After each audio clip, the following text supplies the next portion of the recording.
Bonjour à tous, Joshua Oshi à l'assaut d'Etoudi.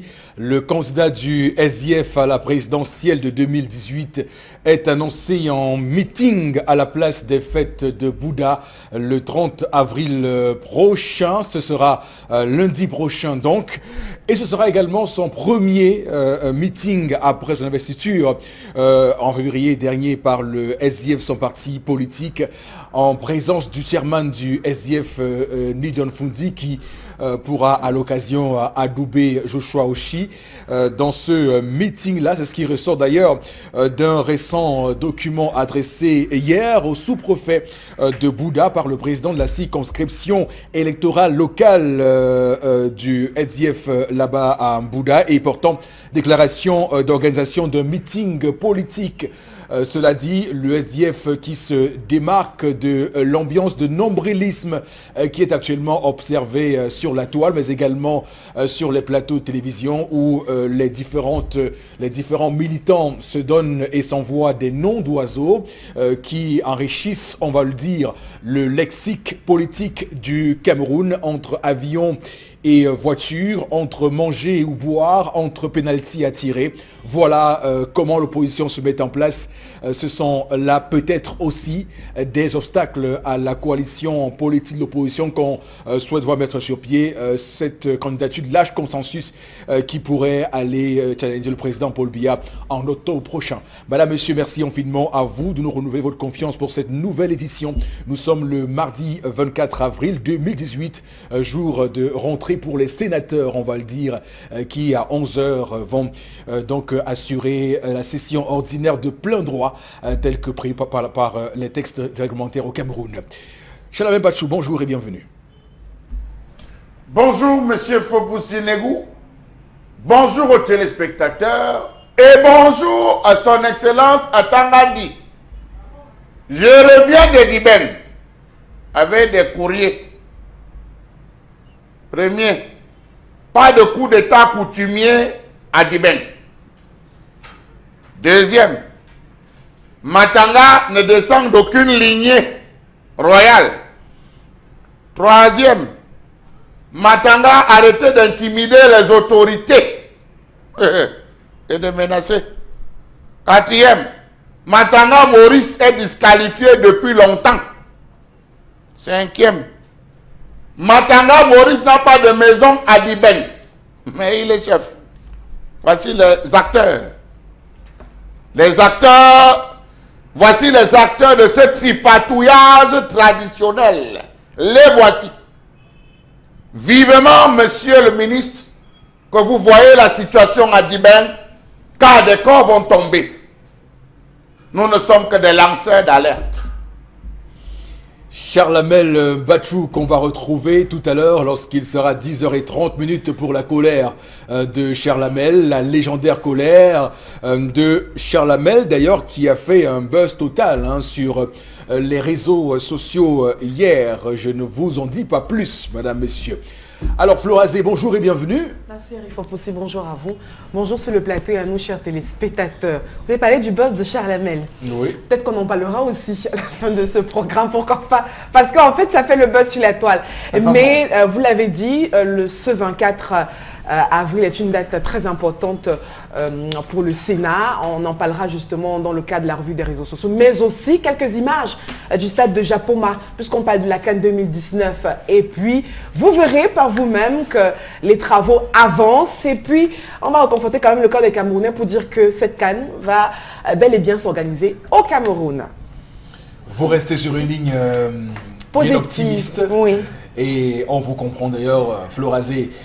Pour tout cela et pour tout ceci sur le plateau ce matin du Zénith, on ne manquera pas de titiller les lenteurs administratives et la politique qui est menée dans le cadre des préparatifs de cette CAN 2019 que le Cameroun tient à organiser. Boro Bengan, bonjour et bienvenue. Bonjour Monsieur Fopoussinegou, bonjour à vos chers téléspectateurs. Moi j'ai un cœur meurtri. Lorsque Chalamel revient avec des choses comme ça et que, en haut lieu, non, on vous parle de l'autorité traditionnelle. Moi, j'ai un cœur meurtri. Parce que l'administration territoriale a choisi les chefs comme auxiliaires d'administration et est venue maintenant s'aborder l'autorité traditionnelle. J'ai vraiment un cœur maîtris dans un Cameroun comme ça qu'on va vous dire émergent. Vous ne pouvez pas vous émerger si vous piétinez les ancêtres. Malgré cela quand même, moi j'ai quelqu'un que je vais saluer. Il s'appelle Allié Godwill Etime. Malgré cet environnement, il a fait un témoignage. Comment réussir dans une situation difficile. Surtout dans un pays difficile comme le nôtre. Il a sorti un témoignage. Et voici, c'est bon. Ça veut dire qu'on a l'habitude de dire les jeunes aujourd'hui, c'est la bière, c'est l'alcool, c'est d'ici. Même si tu sors de Dibeng, il vous dit comment on doit réussir. Même si tu as Douala. C'est possible de réussir au Cameroun. Oui, c'est possible. Il y en a. On a vu les cardiopathes qui viennent ici, ainsi de suite. Mais lui, Aïe Godwill Etime, il continue pour dire ayez confiance au Cameroun. Vous avez Charles Hamel lui-même n'est plus parti en Libye. Il est là. Donc, parce qu'il n'est pas très fort. Non, parce qu'il vous dit, il justifie, mais il dit quand même, construisons. Voilà, construisons. Donc, on va surtout dire à votre suite ce matin, bon, Bengan, qu'on ne peut pas parler d'émergence lorsqu'on immerge ses ancêtres. Tout à fait. Merci beaucoup. Alors, madame, monsieur, démarrons ce programme ce matin avec l'histoire du jour de Tendance Cogne, la voyageuse qui, elle aussi, fait un buzz total sur les réseaux sociaux via les histoires qu'elle raconte et qui crée beaucoup de sensations. Ce n'est pas nous, on n'a pas vocation à créer la sensation, mais si les conséquences et les effets sur vous sont comme tels, allez-y, nous prenons. Alors, bonjour et bienvenue Tendance. Bonjour Eric, donc je crée le buzz sur les réseaux sociaux, c'est vrai Eric? Bien sûr. Oh, je ne savais pas, je vais commencer à me prendre la tête maintenant jusqu'à... Je vais commencer à me vanter, passe en route comme ça, me salue, répond un genre, je joue qu'à la star. Ah bon? Oui, parce que quand il reste là, il ne me sent pas, on dit que la fille c'est trop simple, je vais commencer à me vanter. Non, mais c'est pourtant ça qui fait en sorte que tu... Ah donc ça qui fait mon charme. Oh oui, qui fait que tu crées le buzz sur les réseaux sociaux. C'est vraiment...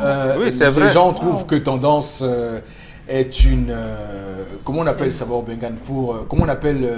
Une mascotte? Non, pas la mascotte. Comment il qualifiait l'autre candidat là, qui est quoi social, un manchot social, c'est pas un truc comme ça. Mais Tendance n'est pas un manchot social, elle est plutôt, on va le dire, une personne à part entière. Très sensible. Très sensible. Non, on dit qu'il ressemble à son père Mbombok, parce qu'ils sont toujours calmes. Ils sont toujours... Je ne parle même pas moi, quand il parle, on n'entend pas ma voix. Je suis une fille très timide. Voilà. Mais sauf que ce matin, on va parler de l'association des femmes pleureuses. Association des femmes pleureuses. Donc, pardon, les femmes qui aiment pleurer, qui pleurent, écrivez dans mon numéro Facebook, Tendance Cogne, où vous me donnez vos numéros de téléphone. Parce qu'il y a une association de femmes pleureuses au Cameroun. On recherche les femmes qui vont pleurer pour qu'on paye. Et on paye selon tes larmes. Ce n'est pas le genre que tu pleures, que tu fais les faux pleurs. Non, tu pleures vrai. On ne fait pas le semblant. Parce qu'on paye. Et on vous déplace. Hébergement, logement, tout, on vous nourrit. On a recruté ma copine parce qu'elle est venue me contacter. La fille a pleuré, Chalamel. Hey! Tu dis qu'elle pleure souvent, Eric. La fille a peut pleurer 2 jours, ça ne finit pas. Même pour elle, rien du tout, elle pleure. Quand elle a moins de quoi avec le père de son enfant, les larmes coulent. Même au bureau, quand elle a moins de quoi avec son patron, les larmes coulent. J'avais dit que maman, tu penses souvent qu'elle a pleuré, non maman? Donc pour les femmes qui sont prêtes à pleurer, pardon, faites-moi signe. Je parle vous rire comme ça, mais ce n'est pas bon, Harry. L'association des pleureuses professionnelles. Oui, l'association des pleureuses professionnelles. Et on vous paye en fonction des larmes que vous coulez. Et en fonction de comment vous pleurez. On pleure qui? Quoi? Les deuils. Quand il y a deuil, on vous appelle, vous venez pleurer. D'accord. Je reste et ma copine m'appelle. Que maman, pardon, si tu es chaude, on paye à partir de 10 000 francs. Donc, à la veillée. Donc les veillées, c'est encore les veillées de tous les soirs. 10 000 francs par femme, par tête. Par tête, là, tous les soirs, quand il y a deuil, tu viens, tu pleures, on te donne 10 000, on note. Maintenant, quand tu pleures très fort et qu'on vient, les gens viennent trop te calmer, c'est 25 000 francs. Quand tu pleures, tu t'enroules au sol, Si tu connaissais le défunt, tu prononces son nom. Oh Brigitte, Brigitte, tu me laisses à qui? Oh, tu étais tout pour moi. C'est 30 000 francs. Et pour te déplacer, c'est 100 000 francs en montant. J'ai vu ça hier comme la magie, Bobo. Elle dit qu'elle est prête à... Donc elle est prête à partir pleurer pour qu'on paye. Elle est venue me contacter. J'ai dit qu'elle ne dépend plus de moi. Oui. Que je vais contacter toutes les femmes qui veulent aussi pleurer pour qu'on les paye. Si vous êtes prêtes, faites-moi signe comme je vous ai dit. Est-ce que c'est normal d'abord qu'on paye les gens de venir pleurer au deuil? La question est bien posée. Oui, c'est bien posé. Deuxième question, pose un peu à ma place. Bon. Non, ouais, parce qu'il y a les jours où tu peux parler, que tu es dépassé par l'événement. Doit-on pleurer quelqu'un qu'on ne connaît pas? Voilà un deuxième au fleur. Cherchez un troisième sujet pour m'accompagner. Cherchez une troisième question pour m'accompagner. Alors, oui. Hein. Charles Amel, faut-il aller pleurer quelqu'un et gagner de l'argent? Non, mais Flora non, ne dit pas nous faire ça tétanisait Flora. Ça tétanisait Flora. Je fais les contours dans ma tête, je ne... Vraiment, c'est déjà le débat? Non, pas le débat. Ça peut être le débat aussi. Justement. Charles Amel, donne ta question, je note. Oui, note ta question. Faut-il gagner de l'argent en pleurant? Un individu qu'on ne connaît pas. Bonne interrogation. Eric, bon, t'as pas c'était quoi mon père? Faut-il pleurer quelqu'un qu'on ne connaît pas? Bonne interrogation. Faut aussi je conclue par toi, pardon, donne ta part. C'est quoi la symbolique des pleurs au deuil? C'est quoi? À quoi servent les pleurs dans un deuil? À quoi servent les pleurs à un deuil ou dans un deuil? À un deuil ou dans un deuil. À un deuil. On voit mon écriture, comment il écrit bien. Elle a une bonne main d'écriture. Quelqu'un n'a pas fréquenté. Je lis les journaux. Je tape, j'ai dans mon téléphone, je tape déjà que quand ça donne les fautes, ça donne la couleur rouge. Vas-y, moi si on voit mon écriture, comment je l'écris bien. On va dire que la fille a écrit même d'abord quoi. J'ai écrit. On voit. Les questions ont été posées et vous avez la parole. Il ne faut pas faire dans la langue de bois. Quand vous avez envoyé les messages, envoyez ce qui vient du fond de votre cœur. Eric, c'est bon. Très bien. Je te passe la parole. Alors, madame, monsieur, ce matin, on met les pieds dans un grand plat, on va le dire comme ça. Parce que le plus souvent, Charles Amel et Boro Bengan sont ici les chantres d'une dénonciation qu'ils font de l'individualisme, de l'individualisation de nos sociétés, qui font en sorte que l'homme n'est plus l'animal social ou politique au sens même de Aristote, et que l'homme devient, pour parler comme Hobbes, un loup pour l'homme, donc omni lupus homi. Et c'est grave parce que lorsqu'on arrive à subir un malheur, on n'a plus personne pour nous accompagner. C'est pourquoi on peut voir des phénomènes comme ce qu'on vient décrire ce matin, des pleureuses professionnelles qui viennent donc assurer ce manque, cette insuffisance, cette carence de socialisation de l'homme, désormais devenu individu dans un ensemble devenu, comme vous le savez, la route du chacun pour soi.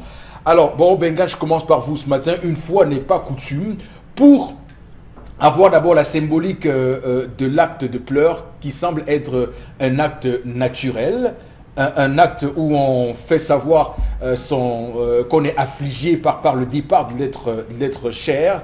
Et ensuite, que pensez-vous de ce phénomène social qui se construit? On voit qu'à Côte d'Ivoire, ça prend des proportions inespérées. Le Cameroun également s'y est mis. Quelle est votre lecture de ce phénomène? D'abord, j'ai été attristé, je commence par la dernière. Oui. Je vais le citer ici, c'est un confrère, il travaille à CRTV Littoral, Gervin Bourou.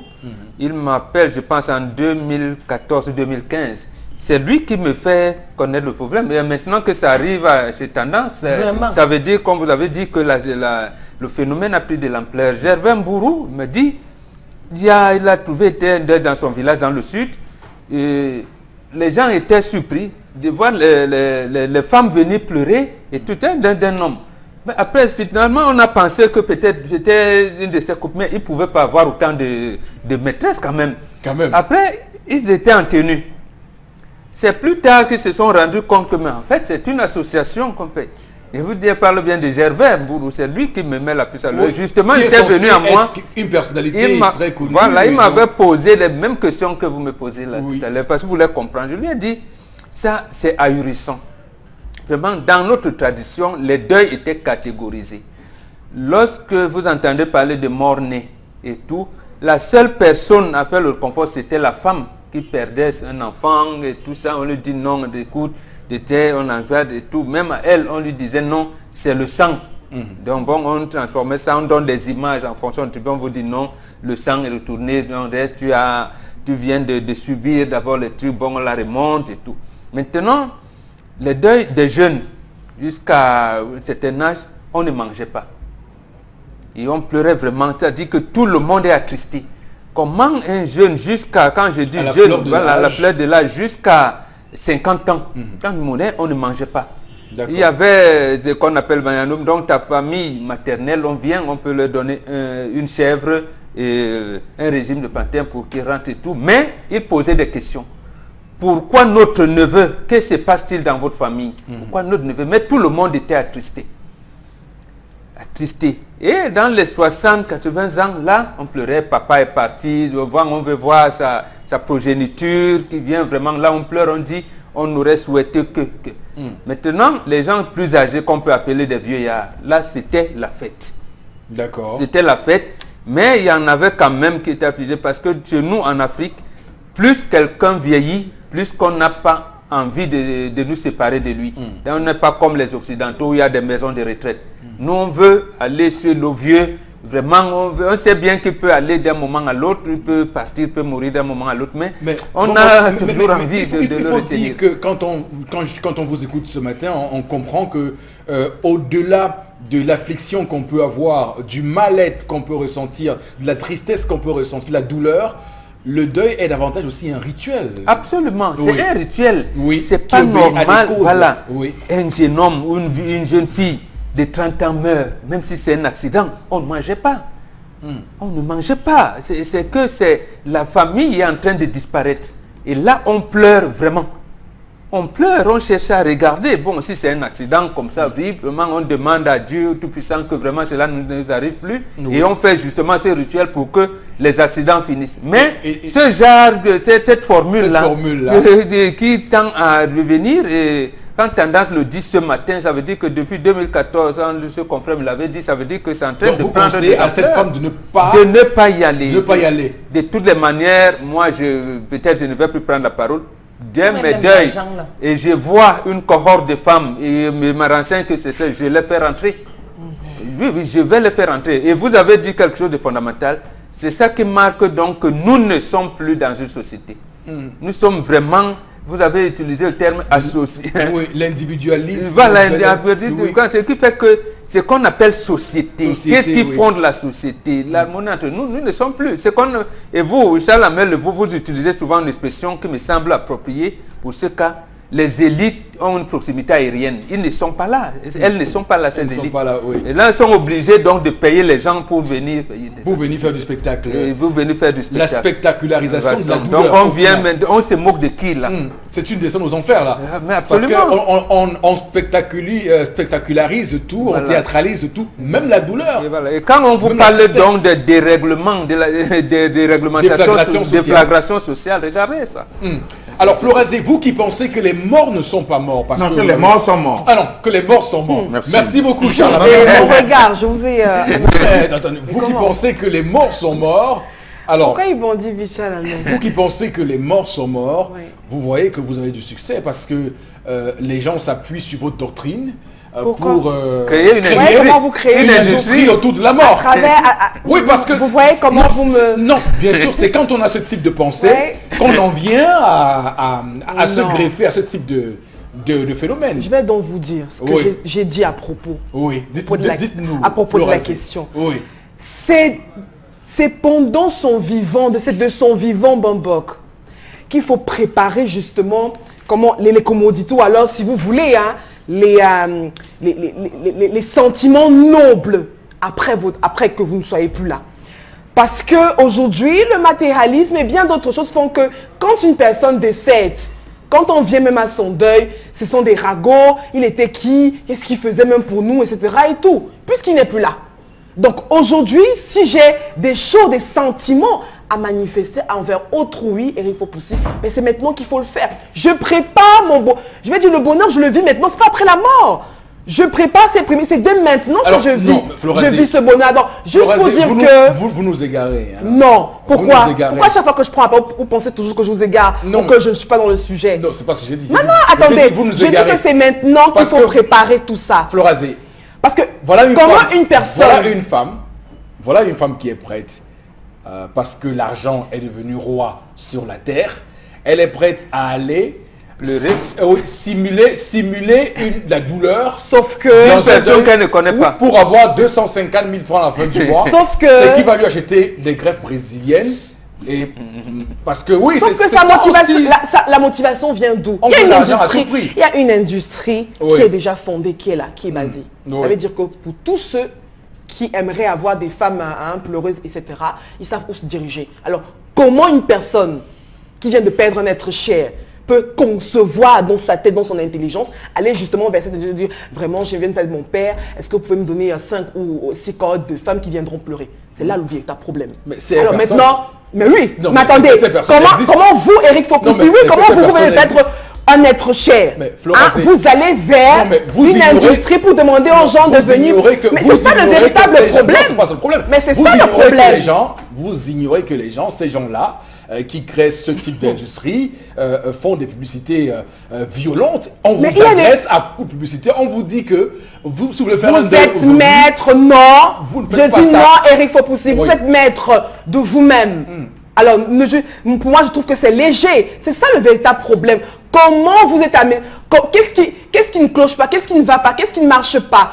Comment vous venez de perdre un être cher et vous allez vers quelqu'un, vous dites vraiment, propose-moi 5 personnes qui viendront pleurer. Pourquoi? Oui, c'est le véritable problème. Maintenant, on est dans un monde, dans une société très précaire, on n'arrive pas à joindre les deux bouts et tout, mais attendez, si cette dernière a envie d'aller pleurer parce qu'elle veut 250 000, moi je ne juge pas ces personnes. Mais je dis, il faut démanteler ce type de réseau. C'est quoi cette histoire? Quelles sont les valeurs qu'on veut communiquer aux uns et aux autres? Je viens de perdre un être cher. Il a vécu sur cette terre, il avait des amis, il avait bref, il a vécu dans une communauté. C'est cette communauté qui vient manifester. C'est cette communauté qui devrait venir. Alors, je n'ai pas besoin d'impulser une certaine dynamique. Retirez votre terme, les morts sont morts, parce que ce que vous décrivez ce matin est clairement... Je dis ceci. Pourquoi vous avez l'habitude, Eric Fopoussi, de transformer ce que je dis? Les téléspectateurs comprennent très bien. Je suis en train de dire... Le défunt de son vivant avait une communauté. Oui. Il a vécu, il avait une communauté, il y avait une association et autres. Mais ce sont ces personnes qui viennent d'elles-mêmes manifester l'émoi, qui viennent manifester une tristesse. Oui. Mais c'est ça. Mais alors si quand ces personnes n'existent pas, elles existent. Comment on fait? Eric Fopoussi, elles existent forcément. Mais ces personnes existent. Nous assistons. Comment se fait-il donc qu'on a des gens qui viennent pleurer de manière professionnelle et mais justement, c'est ça le véritable problème. Non, c'est vous qui créez. C'est vous, Eric Fopoussi, qui créez justement ce fossé. Oui. C'est vous parce que vous vous dites, ok d'accord, l'être cher, j'ai l'impression que n'était pas aimé au quartier, dans mon village, etc. et tout. Est-ce qu'on viendra même pleurer et tout? Moi j'assistais à des gens qui étaient, vous voyez quand vous arrivez au village, hein, les gens viennent des villages voisins, etc. et tout. On ne vient pas seulement parce qu'on connaissait la personne qui est décédée. Peut-être parce qu'à travers la tante, à travers la cousine, à travers, on vient soutenir la personne qui est endeuillée. C'est ça le principe. D'accord, très bien. Charles Amel Bachou, je vous donne la parole à présent pour avoir votre pensée sur cette question des pleureuses professionnelles et surtout, que dites-vous à cette dame qui semble hésiter à se lancer dans cette activité-là? Alors, il faut faire la différence entre les pleurs et les larmes. Il faut faire la différence. Tout le monde coule des larmes. Vous avez une conjonctivite, les larmes. Vous avez chaud, les larmes. Tout le monde coule des larmes, mais tout le monde ne pleure pas. Même Madame Cancan, lui arrivait de pleurer en pleine scène. Non, il faut dire que il faut faire cette catégorisation. C'est la première chose. La deuxième chose, il faut dire que le deuil en lui-même obéit à 4 étapes bien précises. Le premier, c'est l'annonce du décès. C'est tout un rite. On n'annonce pas le deuil n'importe comment. On ne vit pas le deuil à ce moment. La préparation à la séparation, ce que vous appelez vulgairement l'organisation des obsèques. Non. Chez nous, c'est la préparation à la séparation. Et la première phase, c'est que le trépassé perd son nom, perd son prénom d'occidentalisé. On ne dit plus Ali, on va dire le corps, on lève le corps quand. Il ne s'appelle plus Jean, il ne s'appelle plus Pierre, il ne s'appelle plus Jeannette, on dit on lève le corps quand. Le corps sort quand. Parce qu'on se prépare déjà à la séparation. Après cette deuxième étape, il y a la séparation proprement dite et l'oubli. Et il y a la quatrième et dernière qui est la perpétuation de la vie à travers ce qu'on appelle le successeur. Ça veut donc dire que chez nous, la vie continue. Il n'y a pas mort. La mort s'ouvre sur la vie. Voilà les deux points importants que je voulais relever chez le Bantou. La naissance et le passage d'une étape ou d'une vie à une autre. Voilà les deux étapes. Oui. Il n'y a que deux pays, deux zones où on vit cela.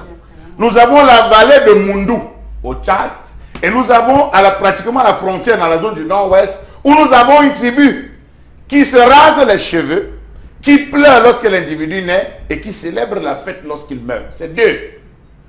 Et nous sommes en train de penser avec des études que c'est des cousins.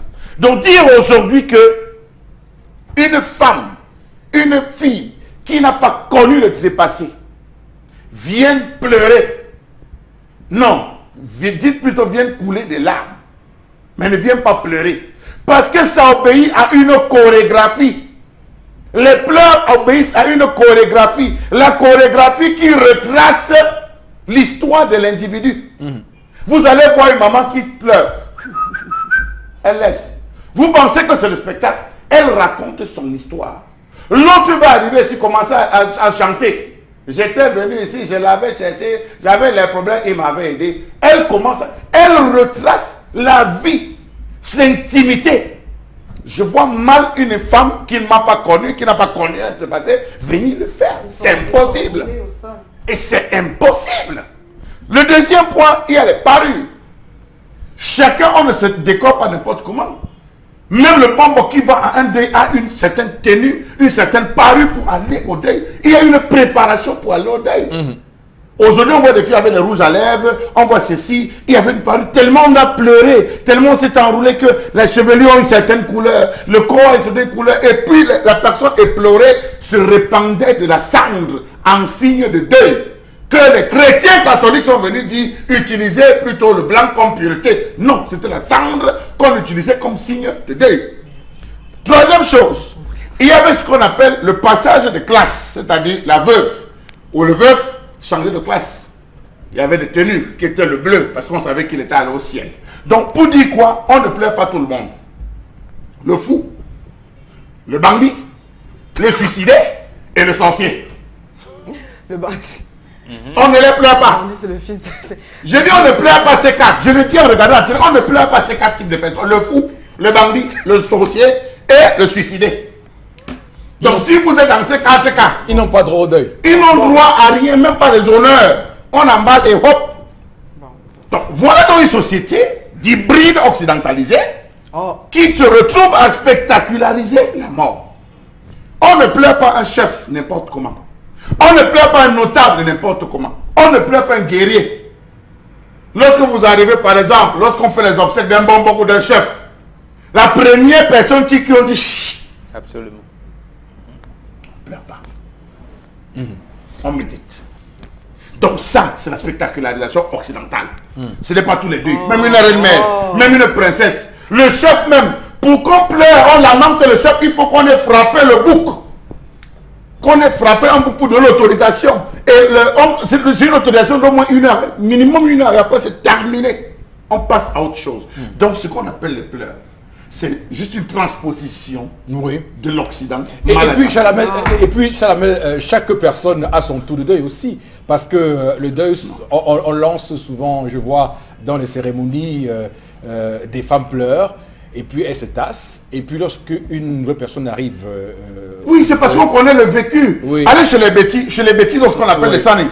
Les sanas. Où le soir, on exécute ces danses. On sort les habits de la femme. où c'est de l'homme, on porte des habits. Vous allez voir des gens qui portent des habits, les belles filles qui portent, elles se mettent à danser comme l'individu vivait. Je pense que Florazé, vous en savez quelque chose. On célèbre la vie. D'accord. Alors ces pleureuses, ça vient dénaturer et ça n'a qu'une seule fonction, dire que nous nous sommes perdus, comme l'a dit Bobo. Tendance, également, on va dire un mot sur ce sujet ce matin. Tendance pour ces pleureuses professionnelles. Je suis dépassée. Quand quelqu'un meurt, qu'est-ce qu'on appelle la douleur? Quand vous prenez dans le temps de prendre l'argent pour aller pleurer quelqu'un, c'est très dangereux. Et les familles qui acceptent ça, je ne peux pas. Même pour un franc, je ne peux pas vous pardonner. Parce que quand tu vas au deuil, tu ne pleures pas comme... Malédiction. Oui, tu ne pleures pas la personne qui est décédée, tu pleures ton propre corps. Tu pleures que ta part sur ton corps, que je pleure ma vie. Le jour de ma mort, quand il va mourir, il va faire comment? Quand on meurt même là, ça fait comment? Ça me fait me rappeler d'une copine Bombok. Une bandinaise, elle est à Paris. Tu vis à Marseille, à Paris. Je ne prononce pas ton nom, tu te reconnais. Quand la fille a perdu son père, Flora. À Marseille, en France. À Marseille, en France, autant pour moi. C'était un lapsus. Bien sûr. Ça va arriver. Bon, la fille est arrivée au Cameroun, elle s'appelle Pascaline, Je n'ai pas ton nom de famille. D'abord, quand tu arrives en Europe, à moins d'1 an, tu as commencé à wattiser en Banjou. Quand la fille arrive au Cameroun, son père est décédé, elle pleurait qu'en patois. Papa me fort. Et que tu t'es moqué de ton père. Quand on pleure, le don doit être concentré. Ce n'est pas que tu viens pleurer en patois. Tu sais ce qu'avait dit Momo. Tu vois, tu es en patois, tu pleures en patois. Que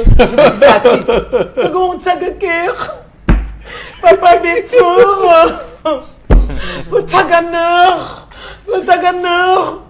Quand on veut l'arrêter, j'ai traduit en français que papa est décédé. Ouais, je vais faire comment?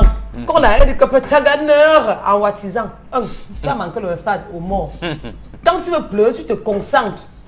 Si c'est franchement ton père qui est mort, tu dois te concentrer et couler les larmes comme il se doit. Pas que tu vas venir ici wattiser. Je mélange ça avec les mêmes gens qui payent pour qu'on pleure leur deuil. Ce n'est pas normal.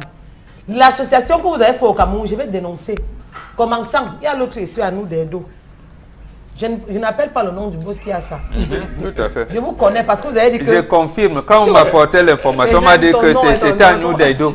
Dans votre tête, c'est que... Il va me donner... Je vais faire la thérapie, il va me donner l'argent. Je ne prononce pas son nom. Dès que ça monte dans mon cerveau, dès que mon toumou prend mon cerveau, je prononce son nom. Parce qu'on doit être au courant de tout ce qui se passe dans le pays ici. Pleurer comme à l'époque de nos parents, on pleurait. À l'époque de nos ancêtres, quand il y avait deuil, tu t'enroulais au sol, tu disais que ouais, mon nom pas comme ça, qu'il veut faire comment? Absolument, c'était vrai. C'était vrai. C'était vrai, on pleurait, même on se rasait. On restait même sans dormir. Tu vois une maman comme ça qui perdait son mari, elle ne mangeait pas. Que ouais, ma moitié est partie où?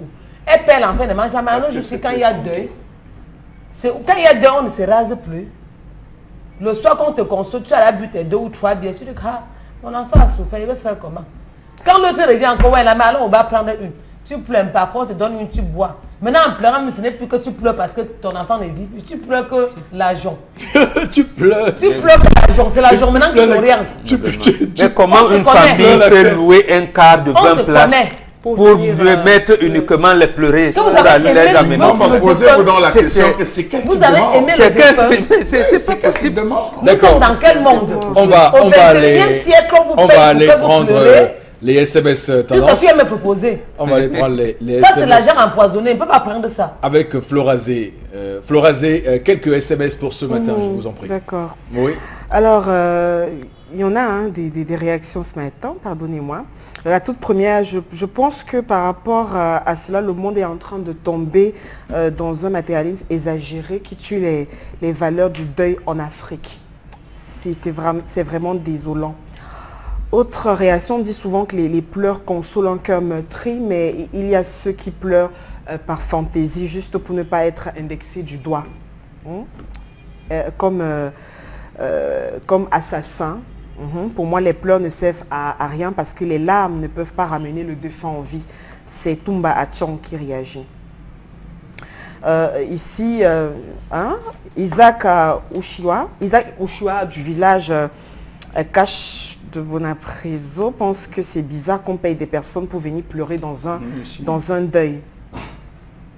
Les pleurs dans un deuil doivent être le résultat de la compassion envers les membres de la famille et le sentiment de manque de l'individu perdu. Malheureusement, la modernisation et le capitalisme ont tout gâché. Merci beaucoup à vous, Florazé, pour cette séquence consacrée au message. Madame, monsieur, l'émission se poursuit. Merci de rester sur l'émission télé qui tient à vous.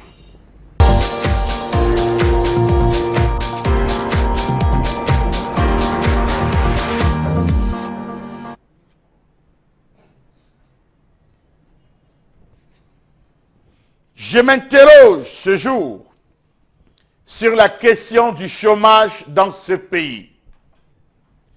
Qui est chômeur et qui ne l'est pas? Quelle différence faire entre un individu bardé de diplômes au quartier et un individu bien formé sans emploi? Entre le chômage et le sous-emploi, où se place-t-on?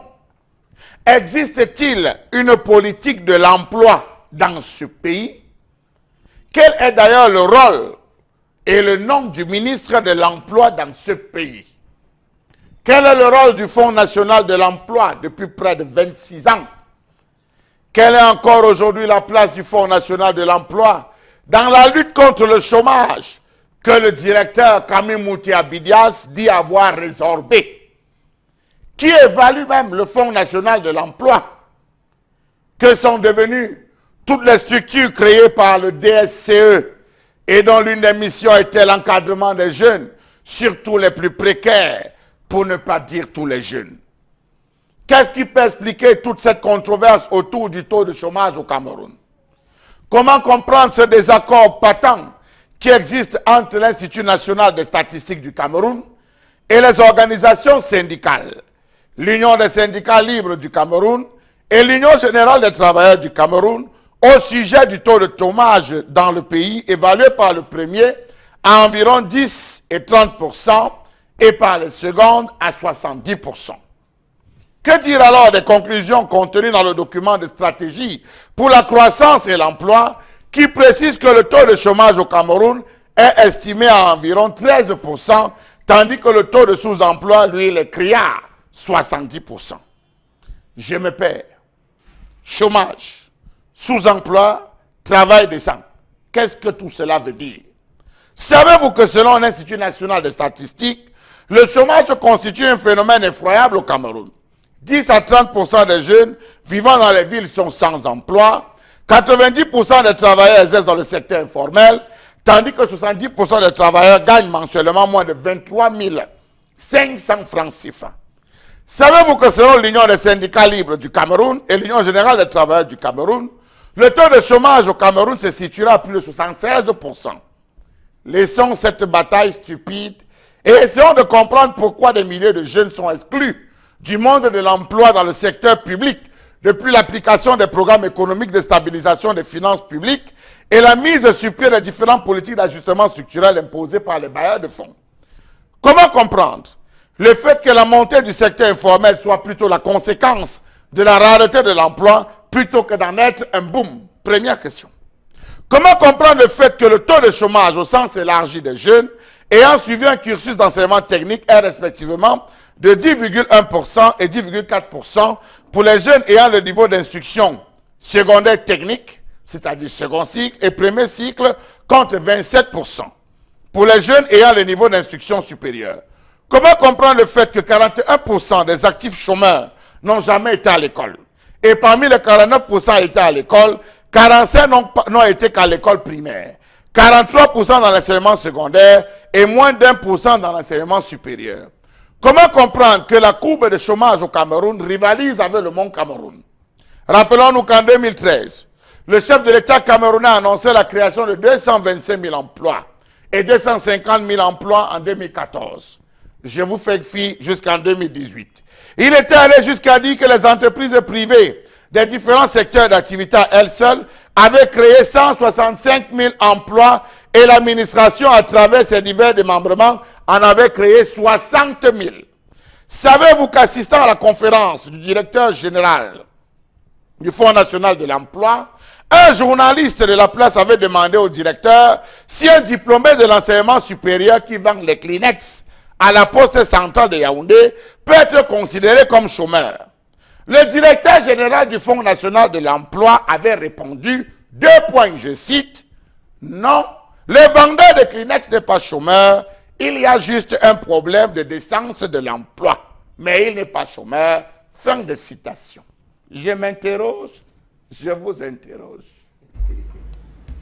Merci donc Charles Hamel pour cette autre colère qui nous permet de parler ce matin de la question de l'emploi au Cameroun, alors qu'on est le plus souvent assailli par des discours pompeux de nos dirigeants en manque d'inspiration. Souvenez-vous de cette déclaration cosmétique du Premier ministre tout récemment lorsqu'il dressait le bilan des créations ou de la création d'emplois au Cameroun en 2017 et évoquait un chiffre qui frôlait les 475 000 emplois créés.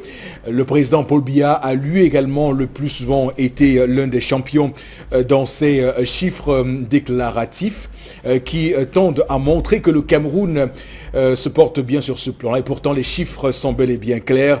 Même le document de stratégie pour la croissance et l'emploi est tout à fait lapidaire dans ces chiffres. 13% de taux de chômage et le sous-emploi qui atteint 70%. Donc c'est clairement un problème. À quoi est dû ça? À quoi est due cette déliquescence sur le marché de l'emploi au Cameroun? À quoi est due cette décrépitude du travail au Cameroun? Beaucoup parlent de travail indécent, beaucoup parlent de la précarité de l'emploi, ce qui fait dire que la valeur travail est ici remise en cause. Lorsqu'on met en perspective le thème de l'édition 2018 de la Fête du travail qui dit dialogue social, le facteur de promotion du travail décent étant bien mis en gras, et de progrès socio-économique au Cameroun. Bon, Bengan, on se pose la question. D'ailleurs, l'affaire Mida est là encore pour témoigner de ce que le Cameroun est dans une descente aux enfers, est dans l'abîme de la pauvreté, mais surtout du sous-emploi, du manque d'emploi, de l'absence d'emploi de nombreux Camerounais qui, on le sait, ne savent pas à quel sens se vouer.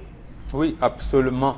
C'est-à-dire, c'est pour ça que sans les soutenir, je les comprends. Je parle de ces nombreux jeunes qui se sont lancés comme ça vers cette entreprise qui promettait Mong et Merveille. Tout comme hier, Charles Hamel le répétait encore, l'entreprise Femme Cameroun. Oui. Venait donc, on comprend que, vous l'avez dit d'ailleurs, l'État nous a délaissés. Hein. On est vraiment délaissés.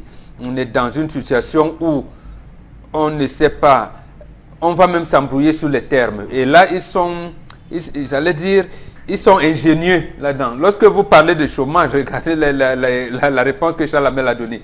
Chômage, perte d'emploi, manque d'emploi et tout. Mais en fait, sous-emploi, c'est un travail décent, un travail indécent. Toujours est-il qu'on ne travaille pas. Et les dernières statistiques, ça qui me conviennent, c'est que 90% de la population vit dans l'informel. Est-ce que nous, lorsqu'on va acheter notre ballot de friperie, on va danser, on va nous traiter de travailleurs? Non. Travailler, ça veut dire vous êtes engagé quelque part contre un salaire, contre allocation, la CNPS et tout. C'est ça qu'on appelle travail. Le reste, c'est l'informel. C'est-à-dire, vous venez, la fin du mois, vous payez à la tâche. Ce n'est pas le travail, ça. Ce n'est pas dans les dispositions du Bureau international du travail et même de l'Organisation internationale du travail. Ce n'est pas le travail. Ce n'est pas travailler. Ça. Maintenant, notre pays n'a plus d'office national de la main-d'œuvre. L'office, quand ça existait, et la clarification était comment? Les enfants, notamment qui sont dans les cycles d'esthétique, des lycées techniques, étaient recensés à chaque fois. Combien de Camerounais ont-ils obtenu les certificats d'aptitude professionnelle qui sont sortis d'esthétique ou des lycées techniques? Tel niveau, ils sont enregistrés quelque part. Combien avec le baccalauréat, avec le DUT? Combien d'ingénieurs qu'on a formés cette année? Combien d'infirmiers, de laborantins des techniciens d'agriculture, tout ça était enregistré quelque part et ça devait être de manière systématique, de telle manière que on connaît, ces établissements de formation là sont connus, on donne des autorisations. Mais le problème c'est qu'on a même laissé prospérer la formation clandestine. Vous avez vu à Bafoussam, on a formé les agents d'eau et forêt. C'est à la sortie qu'on vous dit, mais attends, cette école n'est même pas reconnue. Vous trouvez, et il y a même des gens qui ont reçu cette formation. Que fait-on donc avec les sociétés qui utilisent les vigiles? Et c'est là où l'Institut national de la statistique ne nous aide pas beaucoup. Donc, en fait, c'est pour dire que c'est la navigation à vue.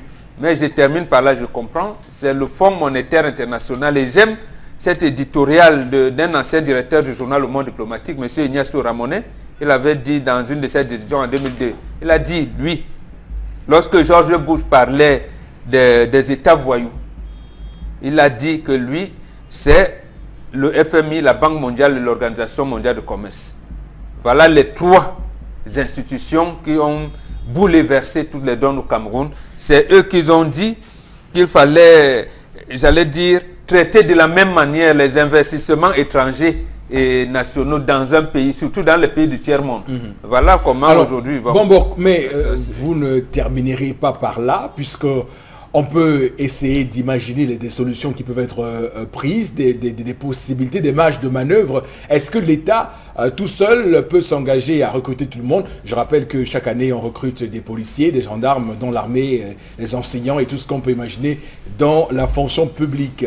Mais est-ce que l'État n'a pas son mot et sa carte à jouer dans le recrutement, dans l'incitation au recrutement dans les entreprises privées et faire en sorte que ces entreprises-là puissent proposer du travail décent aux citoyens camerounais? Oui, si on était dans un état normal, ça se passerait comme vous avez dit. C'est-à-dire que l'État du Cameroun aurait facilité, on en parlait, aurait boosté le secteur privé à s'épanouir, inciter l'incitation à l'investissement. On vous parle du coût des investissements au Cameroun. Le chef de l'État, qui n'associe pas le secteur privé dans l'élaboration des politiques économiques, est-elle obligé, lui, d'organiser un forum, investir au Cameroun? Jusqu'à aujourd'hui, de mai 2016 à aujourd'hui, il n'y a pas eu de nouveaux investissements. D'abord, les investisseurs étrangers lui ont dit, nous on veut faire les affaires au Cameroun, mais avec les Camerounais. Lui met les Camerounais de côté. Lui-même, maintenant, vous avez parlé du secteur public, il ne recrute pas. Le dernier concours de la police remonte à près de 2 ans aujourd'hui. Et on n'a même pas encore donné les résultats. On n'a pas encore donné les résultats. Les instituteurs ne sont pas recrutés au Cameroun depuis 20 ans. Il a fallu la semaine dernière, apparemment c'est cette semaine, qu'on pense qu'on peut recruter une vague de 2007. Voilà, est-ce que c'est vrai? L'école normale supérieure qui forme les élèves qui sont au lycée, on les met, ils étaient obligés de se former en collectif d'enseignants indignés. Ils sont restés 5 ans. Sans salaire. Ce n'est pas ça le travail. Ils ont été fouettés, bastonnés et obligés... Et ils ont même pris l'engagement de dire qu'ils ne troubleront plus jamais l'ordre public. Alors qu'ils viennent revendiquer les salaires. D'accord. Alors Charles Hamel, on en parle ce matin, on met les pieds dans le plat de cette question majeure au Cameroun parce qu'elle est peut-être, je m'avance aux confins de tout ce qu'on subit comme malheur dans ce pays. Monsieur Eric Foposenegou, on nous met tous les jours et chaque fin d'année la poudre de mangossi dans les yeux. Ne vous dérangez pas. L'armée, la police recrute combien chaque année? L'armée de terre recrute combien? On ne sait pas. Non, je l'ai fait un ratio. Combien? L'école normale recrute combien? L'ENAM prend combien? Pourquoi vous parlez de 160 000 recrues? Vraiment, passons. Lors du dernier recensement général des entreprises qui s'est tenu en 2009, on avait retenu que les entreprises camerounaises emploient seulement 384 000 travailleurs permanents. 384 000.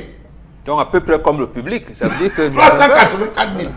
Parmi ceux-ci, on a 282 000 qui sont des hommes et 105 000 environ qui sont des femmes. Lorsque vous faites l'addition, vous retrouvez à 583 000 et poussière de personnes au total.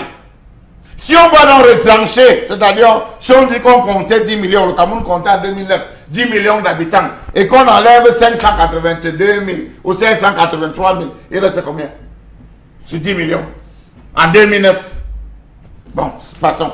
Le Fonds national de l'emploi, nous a, pardon, pas le Fonds national de l'emploi, le ministère de l'emploi et de la formation professionnelle nous a fait comprendre en 2007. Il a répété en 2010, répété en 2017 que chaque année, de façon systématique, le Cameroun enregistre 150 000 demandeurs d'emploi.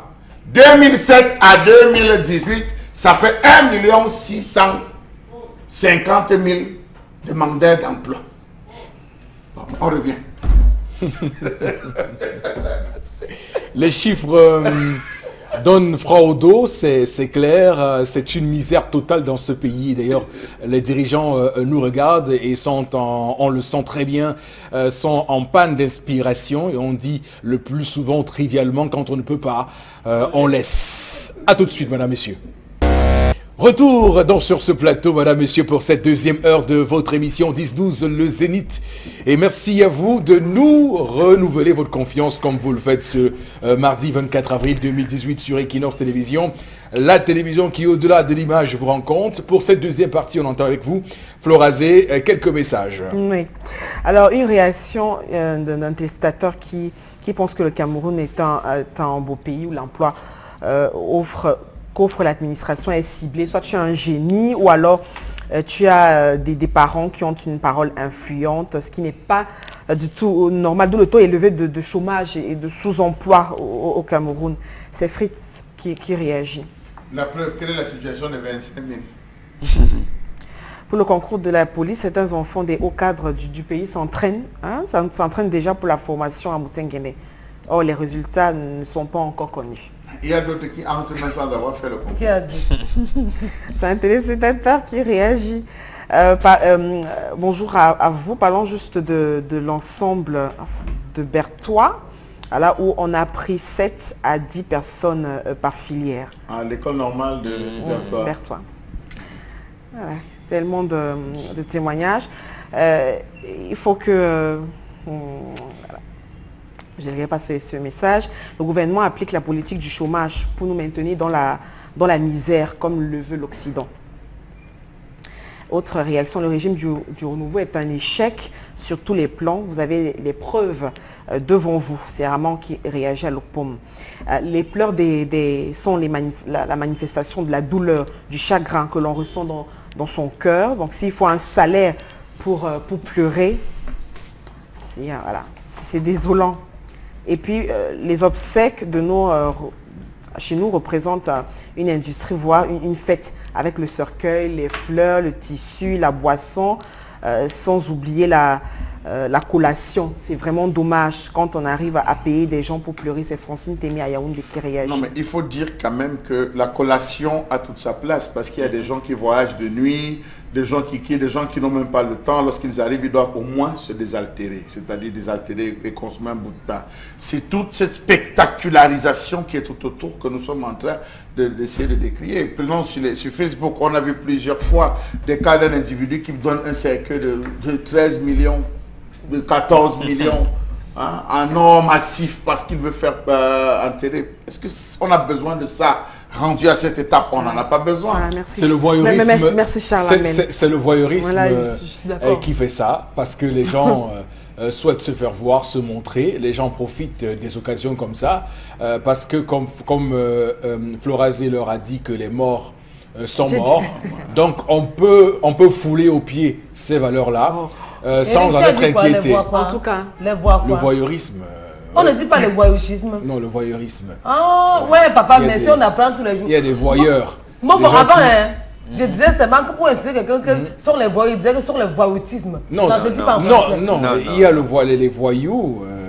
Donc, on dit, mais on ne dit pas voyeurisme. Non, le voyeurisme. Parce qu'il y a des gens qui, quand vous avez deuil, ils mesurent votre puissance sociale à travers l'argent que vous dépensez à votre deuil. C'est ça le véritable problème. Parce qu'on leur a martelé dans le cerveau, dans le subconscient que le mort n'est pas mort. Donc, ils sont prêts à tout sacrifier. Ils sont prêts à tout fouler aux pieds, à s'endetter pour montrer aux gens qui leur mettent la pression. On dit, j'étais au deuil de Charles Amelin.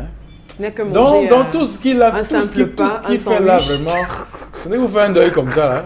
Au lieu qu'on Vraiment, paie les non, gens. Il n'y avait Vraiment, pas de vous êtes canette. loin. Il n'y avait pas de Vous êtes canette. loin, monsieur Fopoussine. Il n'y avait pas de canette. Non, je dis vous êtes loin. Ouais.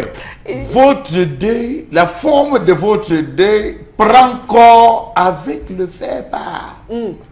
Lorsque Vous avez vous dit remettez le Chalamel. faire-part, on évalue le papier. Oui, pour le que papier, non. si ça peut être un papier. Ça sera du lourd, hein, ou pas? Non, ça sera du lourd. Au lieu C'est qu'on pas paye. mon cas, ce deuil. Au lieu qu'on Si paye. c'est une feuille format, attendez-vous. Au lieu qu'on paye pour pleurer mon deuil. Oui.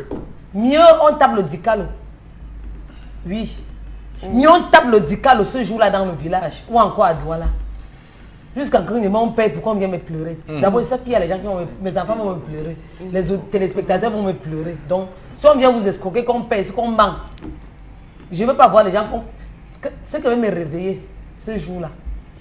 D'accord. Alors, il y a, voilà, à Yaoundé, et on a une réaction, enfin, c'est un témoignage d'un téléspectateur qui dit qu'à Yaoundé, un monsieur a recruté des pleureuses professionnelles à la levée de corps. Elles ont confondu le mort et ils se sont mises à s'enrouler voilà, au sol et tout, à côté d'un autre corps. Donc, il a fallu que le monsieur leur demande d'attendre le bon corps.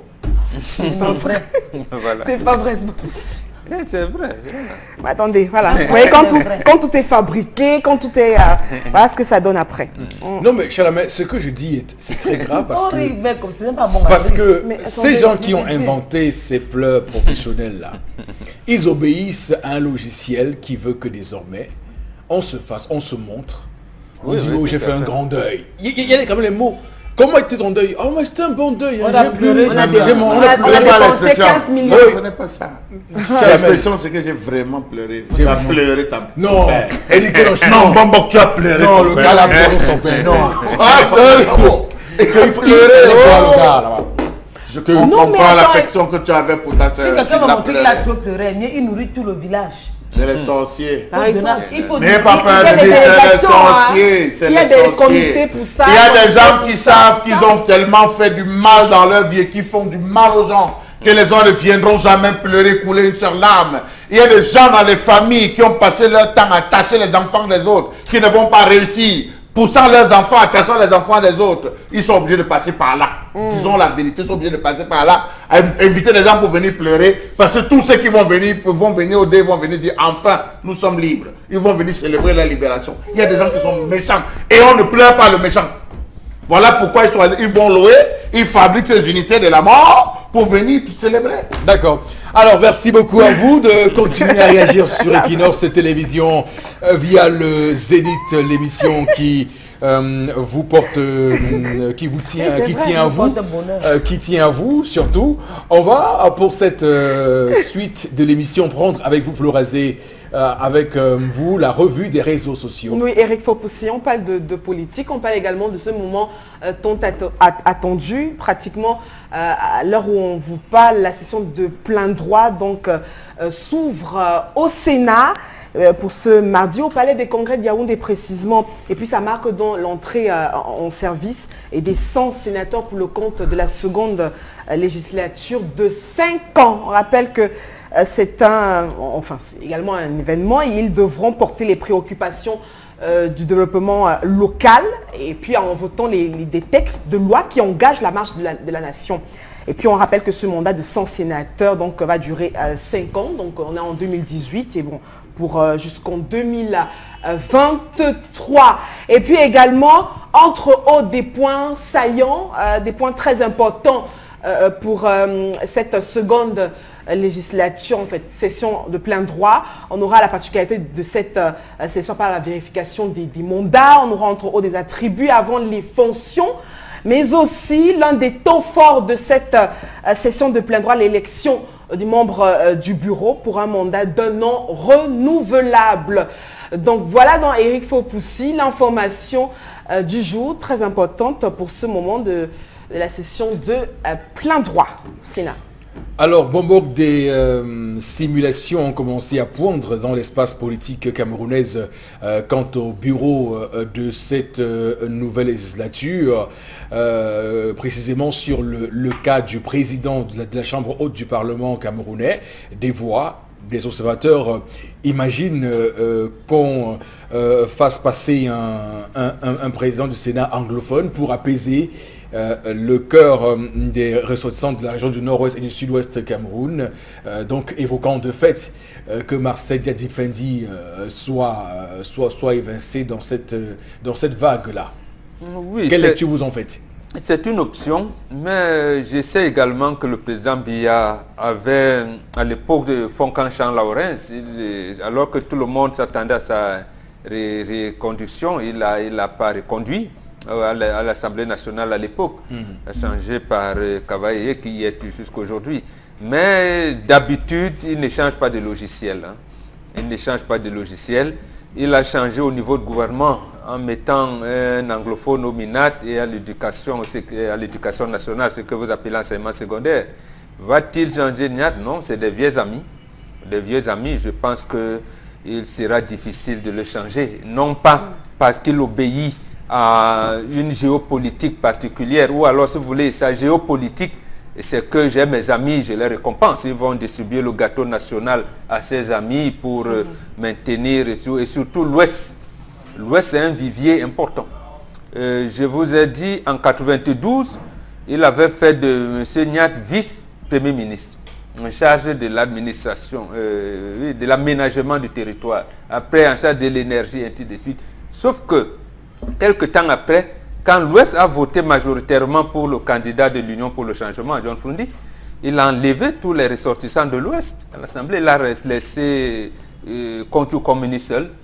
Et après, il a décidé, le même président de la République a décidé de tuer l'OJRDPC pour permettre à l'Ouest de créer une association qu'on appelait Jour, Jeunesse de l'Ouest Unie pour le Renouveau, laquelle association a adjoint la Presby et la Jachabi, mais en sacrifiant la jeunesse du parti. Et il a repris l'Ouest.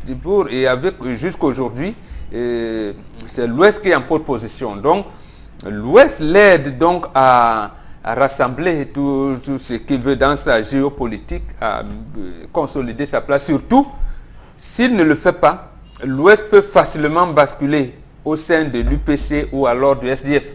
Et il me semble qu'à ce moment-ci où Joshua Oshi est en train de vouloir porter, il ne peut pas perdre l'Ouest de mon point de vue. Je peux me tromper peut-être, mais de mon point de vue, Niat sera reconduit.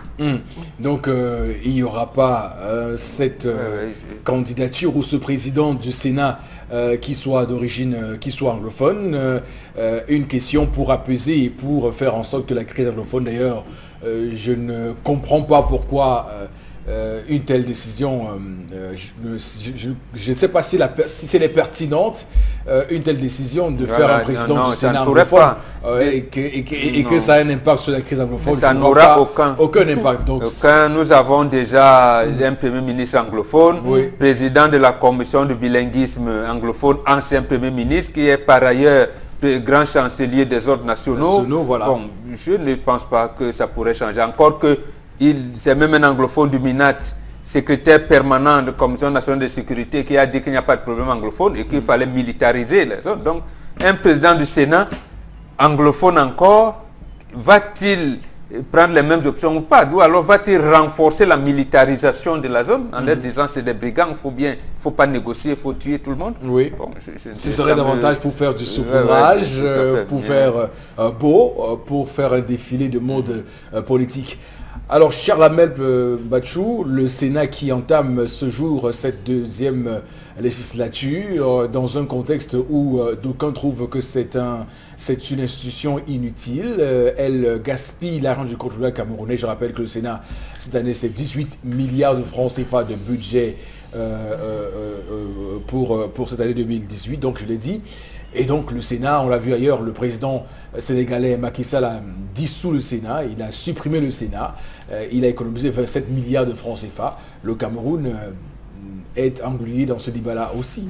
Monsieur Fopossi, vraiment nous-mêmes au Cameroun, on dérange. Vraiment, nous-mêmes au Cameroun, on dérange. Oui. Ça, je peux vous dire.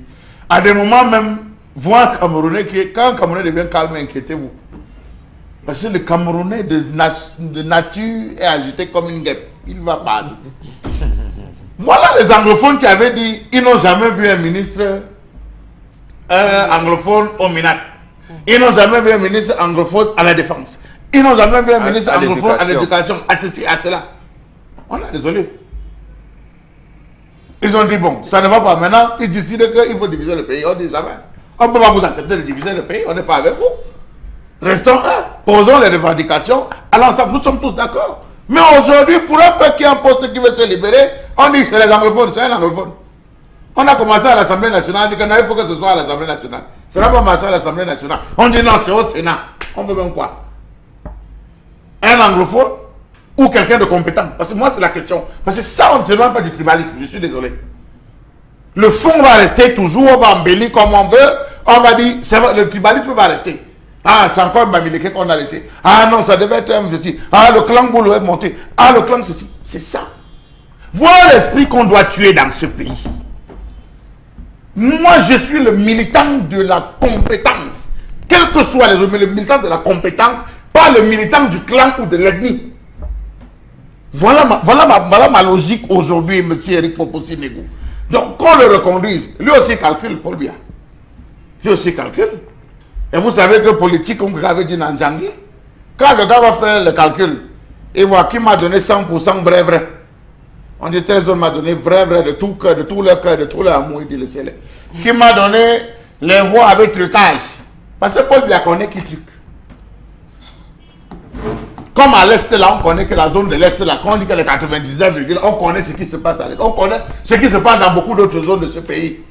Il y a des zones où on donne 100% vrai. D'autres zones où on vient dire, hein, celui qui s'amuse, on va le fouetter.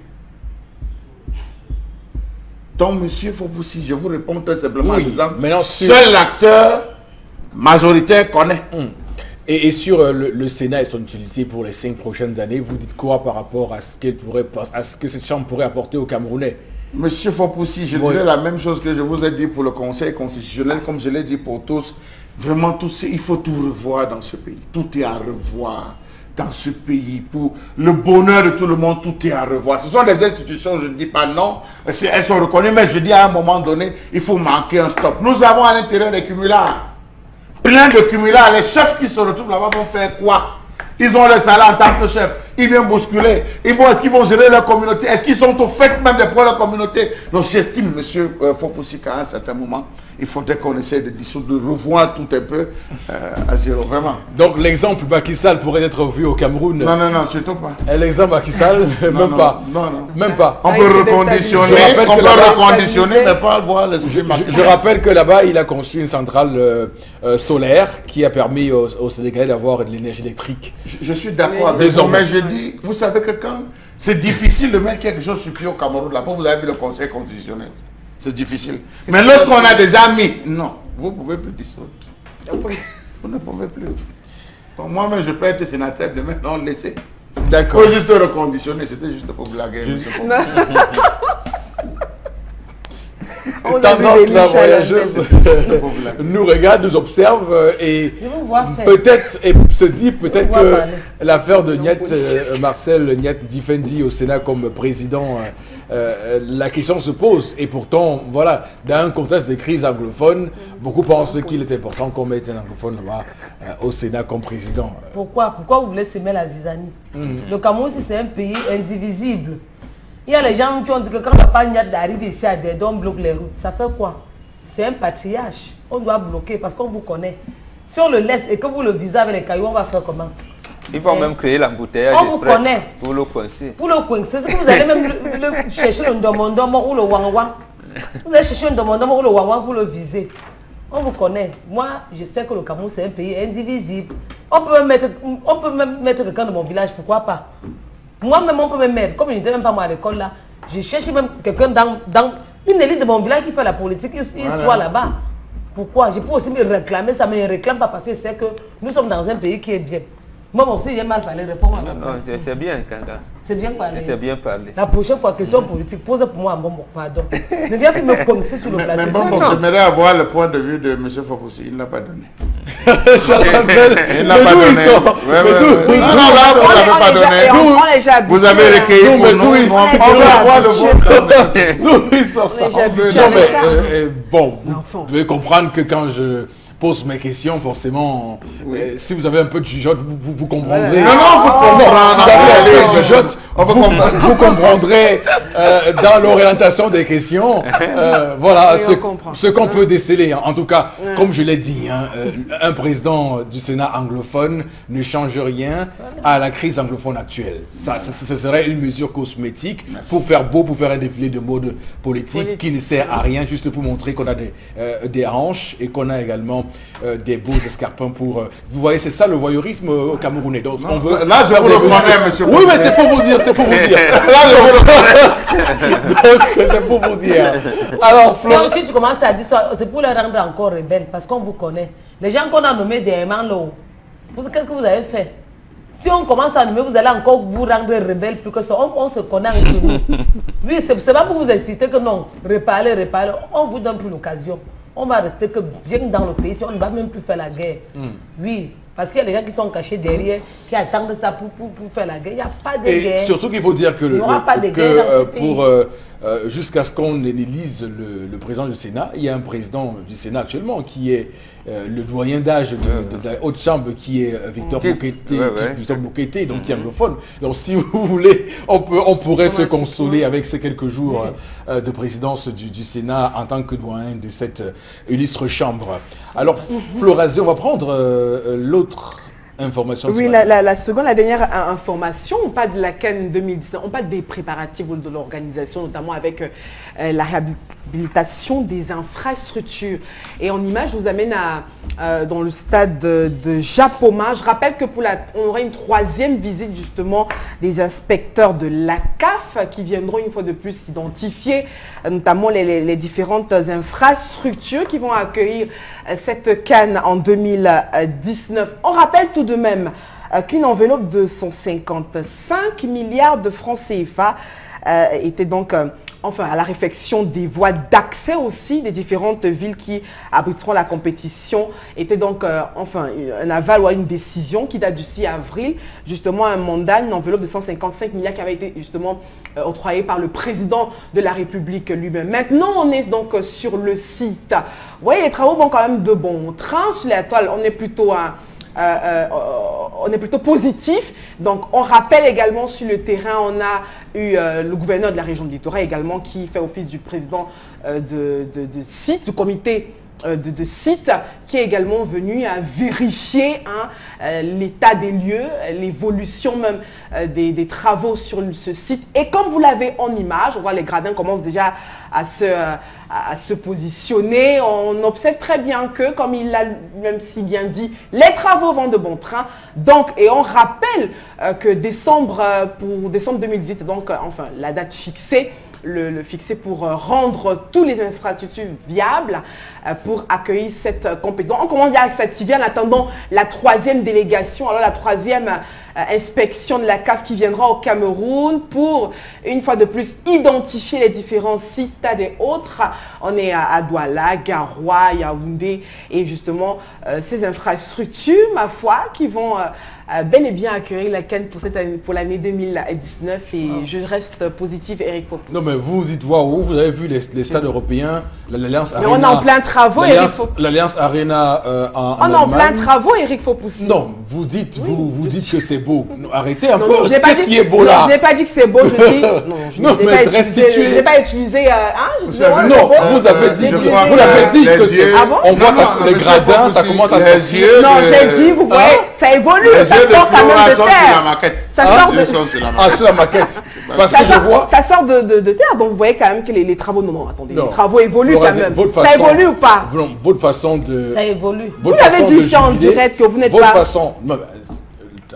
Attention, quand je dis que je souhaite que la CAN soit organisée au Cameroun, ça ne m'exempte pas de dire que là, ce qu'on voit là est inquiétant. Non, parce que vous dites que... Pas pour moi, parce qu'on a encore 6 mois et autres. Donc avant, on peut pas s'interroger définitivement. Attendons décembre 2018, Eric Fopoussi, pour voir. Ok, d'accord. Oui. D'accord. Oui. Flores, je vous rappelle qu'un stade, c'est aussi une pelouse. Hein. Attention, c'est aussi les aménagements. Mais à Rumdi, on a commencé à poser, c'est aussi les aménagements. C'est aussi les aménagements. J'ai une question à vous poser, Florence. Qu'est-ce qui est plus difficile dans le bâtiment, les BTP? C'est sortir le gabarit ou c'est les finitions? Dites-nous. Les finitions.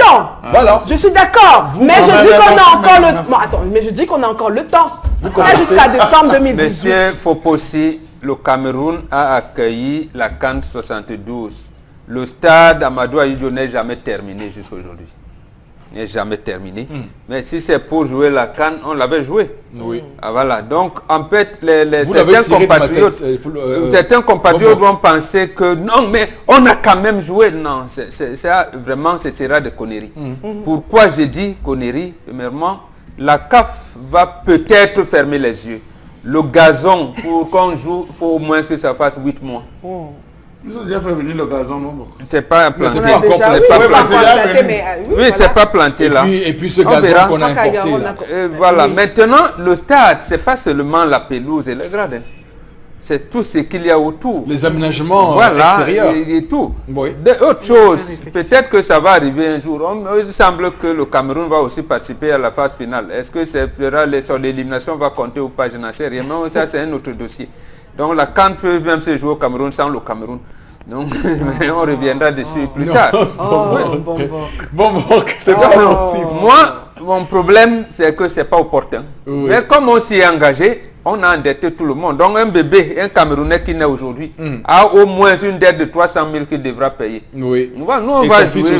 Voilà, tout à fait. Donc, voilà. Non, je veux dire que il ne faut pas prendre les gens pour des cons. J'ai dit ici que j'étais désormais engagé pour que le Cameroun organise cette CAN. Ah, d'accord. Mais la CAN qu'on va organiser sera de quelle facture? À quel niveau de... Ça a même déjà échoué. Quand vous acceptez que les Turcs viennent travailler ici, lorsque nous on parle de chômage, c'est déjà échoué. Voilà. C'est échoué. Vous allez, c'est parce qu'on va produire Bassokok ou bien Eto qui reviendra. Ou tout ça.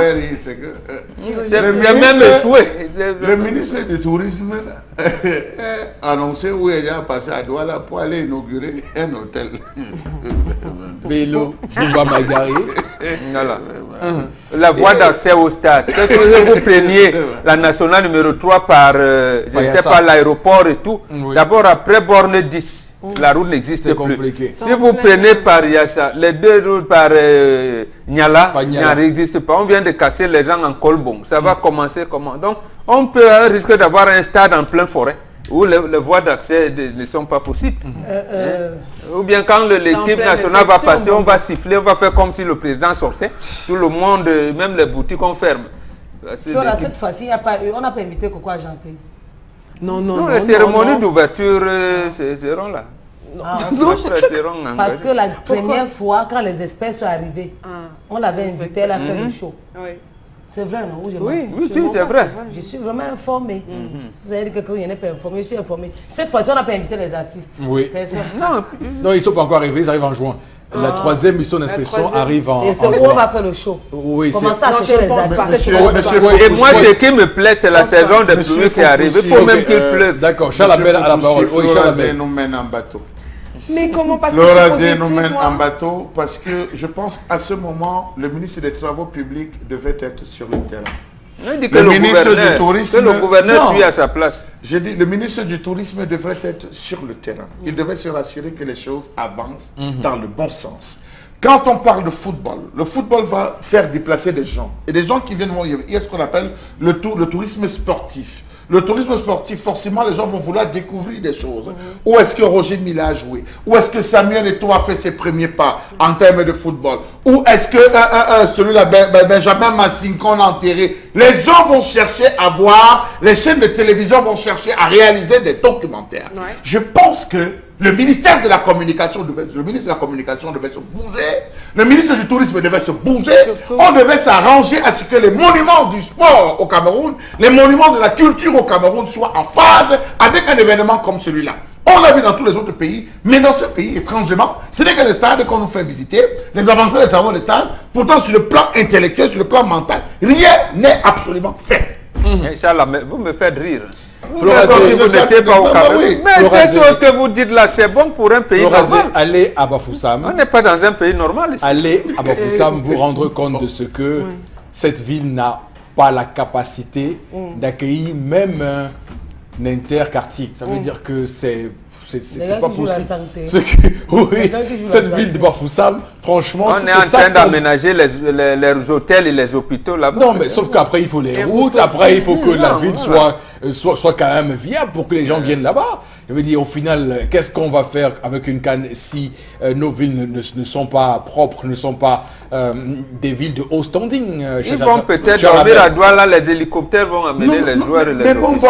Ça commence à l'aéroport du Cameroun. Lorsque vous arrivez, on vous présente la carte d'un village. Je ne sais pas moi, faut tourner la carte d'un village comme Baleng, la carte d'un village comme Sarbayemi. On vous dit voilà, venez découvrir le Cameroun profond. Il y a des slogans qu'on affiche. Le parcours de l'aéroport jusqu'à vos différents hôtels. Il y a la qualité et le contenu même des programmes. Des télévisions qui doivent changer, qui doivent porter sur le tourisme, qui doivent vanter le pays, qui doivent promouvoir et faire, comment je veux dire, favoriser l'investissement des différents étrangers. Mais c'est ça qu'on doit travailler. Oui, mais lorsqu'il n'existe pas de route au Cameroun, il n'existe pas de route, il n'existe pas de voie ferrée. Vous allez les amener en photo, nous comment, par avion?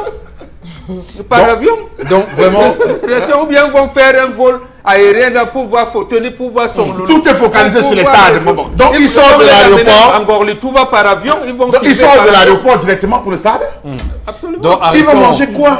Donc arrêtons l'angélisme. Je crois que ce matin, je pense d'ailleurs même que ce matin, Ismaël Bidunkwat nous écoute. Pierre Ismaël Bidunkwat, c'est le ministre des Sports et de l'Éducation physique qui nous écoute. Et je pense que de plus en plus, ils ont pris l'habitude de nous écouter et rectifier le tir, puisque c'est bien... c'est bien. Ils vont vous refaire la voie ferrée d'ici, Joan. Oui. Bon.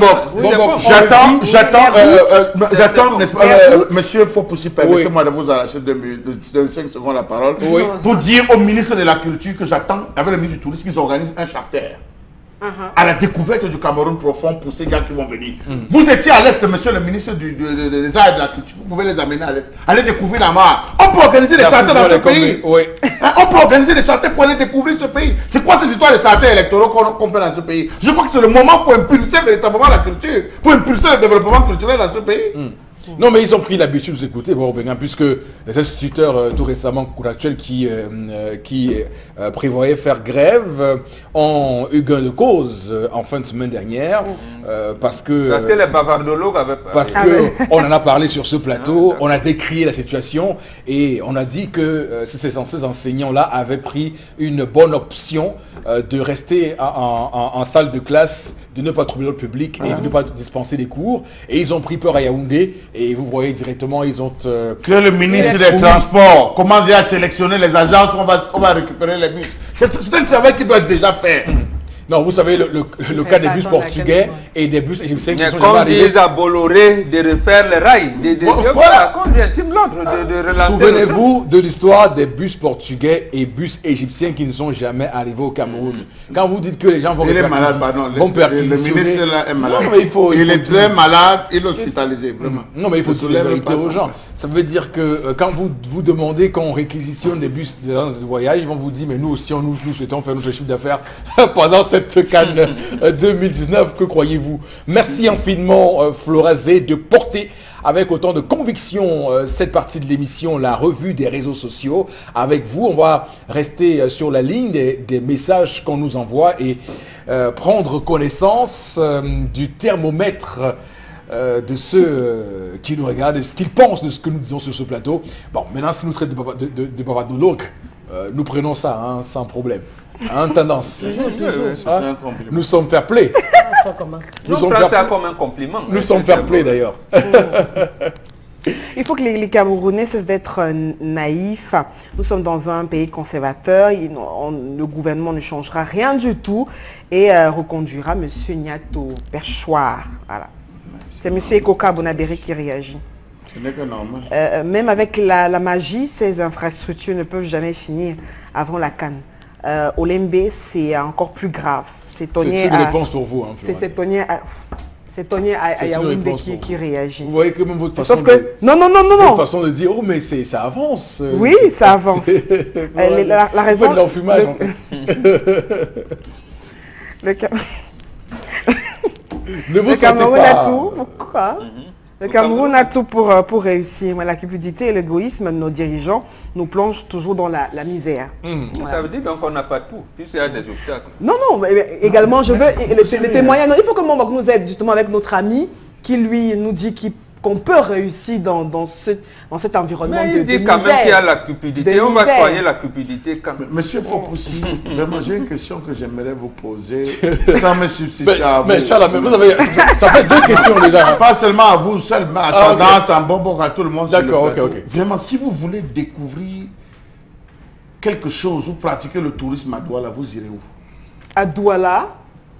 J'irai au marché central parce qu'il y a plein de boue, il y a la boue, il y a les bacs à ordures qui sont partout. Là, vous pataugez, vous voyez comment un marché a été abandonné. Et c'est le lieu, marché central, là vous appelez gazon. Nous, à notre époque, on l'appelait place de l'indépendance, qui est devenu là, si vous ne marchez pas bien, un serpent peut vous mordre et ça sent mauvais. Parce que apparemment tout le monde fait ses besoins. Voilà le tourisme qu'on va. Je n'ai pas en Dobo, je n'ai pas à Bojongo, Petit Paris. Comme je parle encore à la Cité Belge, donc au Carrefour, 1000 problèmes à la Cité Belge. Je n'ai pas encore à l'entrée des gens. Il y a quoi de touristique à l'entrée B? Je n'ai pas à l'entrée des gens. Il y a quoi de touristique là-bas? D'abord le nom. Comment? Est-ce que tu as un bon à Cité Belge au fin fond? C'est vrai. Tu arrives là, tu vois comment les gens vivent. Ok, Florazé, les messages, je vous en prie. Les messages. Voilà. Vivement qu'on organise la réforme, voire même la refonte du système éducationnel et éducatif camerounais, de la base au sommet, parce que les Camerounais ne savent même plus pourquoi ils vont à l'école. Une autre, Naboulere va garder à vue pour corruption des bus. Alors on va cette information peut-être avec les... Qu'est-ce qui se passe? Le gouvernement applique la politique du chômage pour nous maintenir dans la misère comme le veut l'Occident. Une autre réaction, le régime du renouveau est une autre réaction ce matin, le régime du renouveau est un échec sur tous les plans. Et puis nous avons les preuves pratiquement dans tous les domaines. Rien ne va.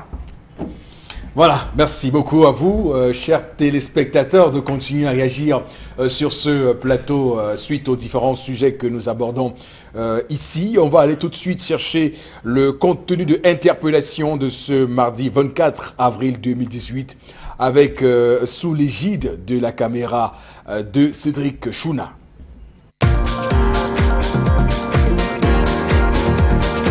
Le pays fonctionne carrément bien, mais le seul problème qui est c'est ça que les autorités du pays, ils ne font pas leur travail franchement, puisque ils sont incapables, quand on les envoie en mission par exemple au travail, d'aller partager même rien que les convocations.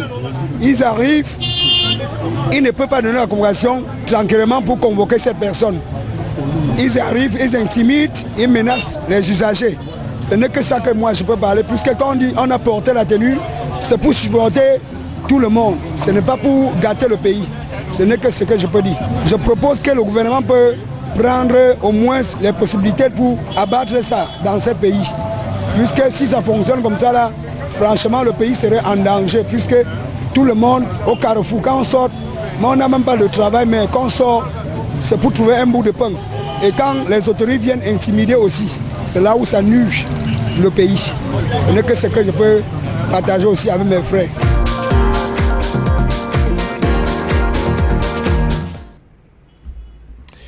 Et donc, voilà le contenu de l'interpellation de ce matin, mesdames, messieurs, avec le compatriote qui décrit tout ce qu'il y a comme souci et appelle le gouvernement de Yon Philémon à réagir à tout ce qu'on peut caractériser et surtout qualifier d'abus dans ce pays. Charles Hamel, quelle est votre réaction? La réaction, c'est la suivante, c'est que nous sommes dans un pays où, dès que vous naissez, la première chose qu'on vous inculque, c'est la répression. vous vivez la répression, vous mangez la répression, vous dormez dans la répression, vous travaillez dans la répression, vous êtes malade dans un système de répression et finalement, trop de répression vous conduisent à la mort parce que le stress engendre 7000 maladies parmi lesquelles la mort. Si on peut prendre la mort entre guillemets comme une maladie. Pour dire quoi? Pour dire que regardez la violence verbale avec laquelle nous passons nos journées. À peine voulez-vous traverser, c'est le Bensikina qui est en infraction qui vous insulte. Enlevez vos sales os de la route. À peine vous êtes en train de traverser, vous voulez prendre le taxi. Vous faites un témoignage. Vous proposez, oui, vous proposez en disant que voilà, je descends à feu rouge, s'il vous plaît, j'ai 200 francs, il commence à marcher à pied. Vous savez, c'est une société frustrée. À côté de cela, vous avez des individus, parce qu'ils ont le pouvoir d'avoir la tenue, parce qu'ils ont le pouvoir d'être sur la route et de contrôler, se retrouvent à procéder à des exagérations. Ainsi, le policier qui vous interpelle ne vous interpelle pas parce qu'il veut contrôler vos papiers, mais parce qu'il sait qu'en vous interpellant, il aura 500 francs qu'il va gagner derrière vous. Le gars qui descend pour contrôler l'impôt libératoire ne vient pas juste parce qu'il faut contrôler l'impôt libératoire, il se substitue au policier à un certain moment. Il devient finalement le bourreau de pratiquement tout le monde, mettant la société dans une colère. Vous avez un individu qui arrive et choisit en jouant Marie-Madeleine à quelle voiture sur laquelle il va mettre les sabots. Il met une voiture sur les sabots alors que juste en face du lieu, il y a une voiture qui est plus bas en point. Alors, voilà la société dans laquelle on vit et je crois que ce monsieur a bien fait de dire. Vous allez vous rendre compte que chaque fois que la population veut se soulever, première chose, le chef de l'État n'a pas besoin de ça. Pardon, laissez mon poste en paix. Laissez-les tranquilles. Voilà ce que disent les préfets, les autorités administratives. Florazé. Oui, je crois qu'il y a un problème de mentalité, surtout dans l'interpellation.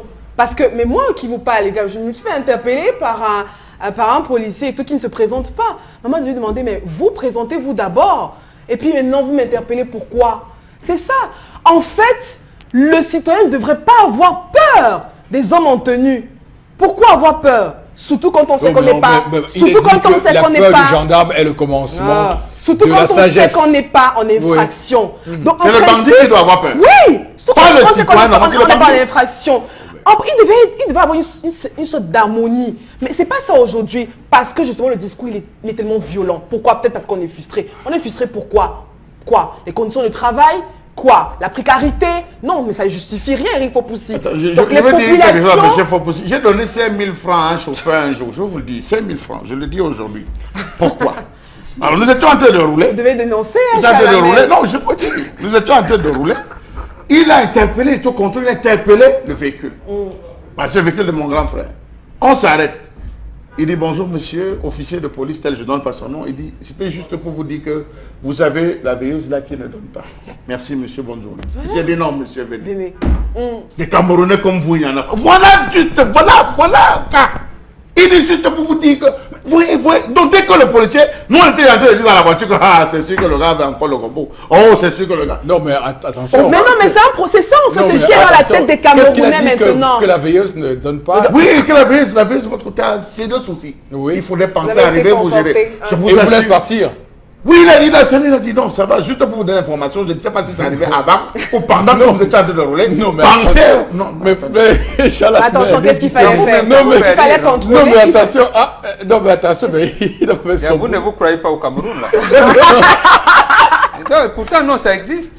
Ça existe, ce comportement-là aussi. Justement, ce type de comportement qui devrait avoir, mais ça se fait de plus en plus rare. Mais je continue à penser que il n'a pas fait son travail. Il n'a pas fait son travail. Nous, à notre époque, on se battait pour avoir. À notre époque, on se battait pour avoir une place au soleil. Mais aujourd'hui, vous êtes les forçats contre la mort. Vous vous battez pour ne pas mourir. Pour ne pas mourir, pour survivre, pour végéter et réussir. Nous, on se battait pour avoir une place au soleil.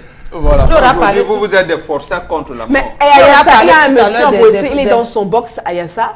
C'est-à-dire il ne sort même plus de là. C'est-à-dire que quand les taximans et tout, ils gardent seulement, on va retrouver le bon monsieur dans sa caisse là-bas, on donne ce qu'il faut donner et on rentre. Mais attendez. Oui, tendance. Pour qui?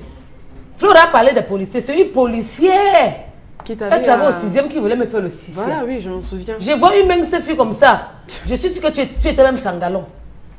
Une mince fille sangalon qui me fait la cuillère dans mon pays. La cuillère c'est quoi? La cuillère c'est que elle me voit une fois, elle est dans la voiture, elle descend. Parce qu'elle a porté la bille du Ngomna. Moi, elle fait partie du Ngomna. C'est parce qu'elle n'aime pas me faire voir. Elle descend une fois, elle me regarde du pied jusqu'à la tête. Je suis sûre qu'elle était jalouse de moi parce que je suis belle. Elle commence à dire présentez-vous, elle dit que maman, présentez-vous aussi. Elle n'a même pas eu le temps de donner son nom. J'ai dit que donc tu ne me connais pas, maman. J'ai besoin de me présenter dans ce pays, Flora. J'avais ma carte d'identité dans mon sac. Mais sa manière de m'approcher m'a déstabilisée. J'ai dit une fille de mon état. Elle sort de la voiture de policier du 6e. Elle te menace. Tu veux menacer qui? Tu veux me faire monter au 6e. Elle commence à parler, il faut dire que je vais aller voir que ton commissaire. Je me connais quand je me fâche. Je vais dire qu'en tant que citoyenne camerounaise, une femme comme moi ne doit pas me stresser. D'accord. Une femme qui se baisse pour faire pipi comme moi. D'accord. Elle descend d'abord. Non, ça reste. Non, ça reste. Non, c'est une autorité. Parce que vous n'étiez pas là ce jour. Non, ça reste une autorité. Elle ne se présente pas. Elle dit une fois, présentez-vous. Elle te dit que maman, bonsoir. De savoir vivre permet que vous me saluez. Je ne suis pas en Libye. Je suis au Cameroun, camerounaise de nationalité. Du coup, sa mère de m'approcher m'a fait un jafron. Elle peut être courtoise. Donc elle n'était même pas gentille, que c'est même pas qu'on met dans la police comme ça. Il faut les gens qui se respectent. D'accord. Est-ce que j'ai même besoin de démontrer ma carte dans le pays? Si même les aveugles me connaissent. D'accord. Je vais dire le jeu là comme ma chérie, que m'énerve. Je me rase d'abord ou je me déshabille. Je me connais quand il me fâche. Mais je rappelle que le défaut de elle carte... s'approche un genre. Je rappelle que le défaut de quand carte j'ai montré ma carte, elle a eu honte. est un problème, est une infraction au Cameroun. Je lui ai montré ma carte parce qu'il m'a marché sa carte. Et aménage la carte d'identité. Je lui ai dit que changer de Charles Hamel, comportement. je reste avec vous parce que tout à l'heure, vous nous avez proposé un policier qui visiblement vous a laissé partir par faveur. Non, pas par faveur. Oui, mais c'est Ça s'appelle la police préventive. Voilà. Donc d'abord, rôle de prévention d'éducation. Donc c'est une... Peut-être que ce problème pouvait vous faire des problèmes. On ne sait jamais. Hein. Non, je vous dis, pouvait vous savez, il y a des pannes qu'on a avant le départ, pendant le départ et peut-être après. Il a dit, je ne sais si c'est arrivé avant, pendant, on ne fera pas de discussion, mais pensez à... Mais sauf que vous pouvez causer un accident devant. Oui, mais c'est pour ça qu'il les a interpellés. C'est pour ça. Oui, pour attirer leur attention. Mais bon, maintenant, vous dites qu'il faut les interpeller. Il y avait un garage à côté. Non, mais quand on les immobilise, ils prennent notre voiture, ils vont où ils vont. Il va mettre vous appellerez un garagiste qui viendra gérer ça. En fait, vous êtes au Canada. On doit faire un pays. Non, mais s'il faut. pas imaginer la loi, c'est la loi. Aux États-Unis, on appelle l'assureur. Oui, qui vient, l'assureur vient gérer. Et vous en avez au Cameroun. Oui, donc, mais comment ça va vous regarder? Le chef de l'État a dit le Cameroun, c'est le Cameroun. Donc, on vit avec notre réalité ici. On va jouer la Coupe des Nations sans stade. Non, il y aura un stade. Mais je vous jure qu'honnêtement, je vous taquine parce que je n'aurais pas pu laisser passer ça. Je me serais senti mal toute ma journée. Mais c'est Charles Hamel, si je ne le faisais pas. C'est Charles Hamel. Parce qu'il m'a fait. À côté des policiers qu'on paye, il y en a qui passent leur concours, qui ont dit à leurs parents qu'ils seront policiers et qui sont fiers d'être policiers. Et pour les policiers, comme tout à l'heure, vous avez parlé vous avez parlé tout à l'heure. J'ai beaucoup de respect pour les hommes en tenue. Je vous respecte énormément, mais soyez polis. D'accord. Oui. Alors, on va aller retrouver au studio B ce matin, Constantine Lamine, le plus sénégalais des Camerounais, ou le plus camerounais des Sénégalais, qui va nous parler ce matin des détecteurs de fumée et de gaz. Bonjour et bienvenue. Oui, bonjour Eric, bonjour nos nombreux téléspectateurs et surtout bonjour une fois de plus à tous les consommateurs des produits commercialisés dans le label Salaka qui aujourd'hui se présente comme l'un des meilleurs concepts de vente en Afrique et le meilleur concept de vente au Cameroun pour l'année 2017. Alors ce matin, je viens bien entendu attirer l'attention de tous ceux qui nous regardent encore une fois de plus.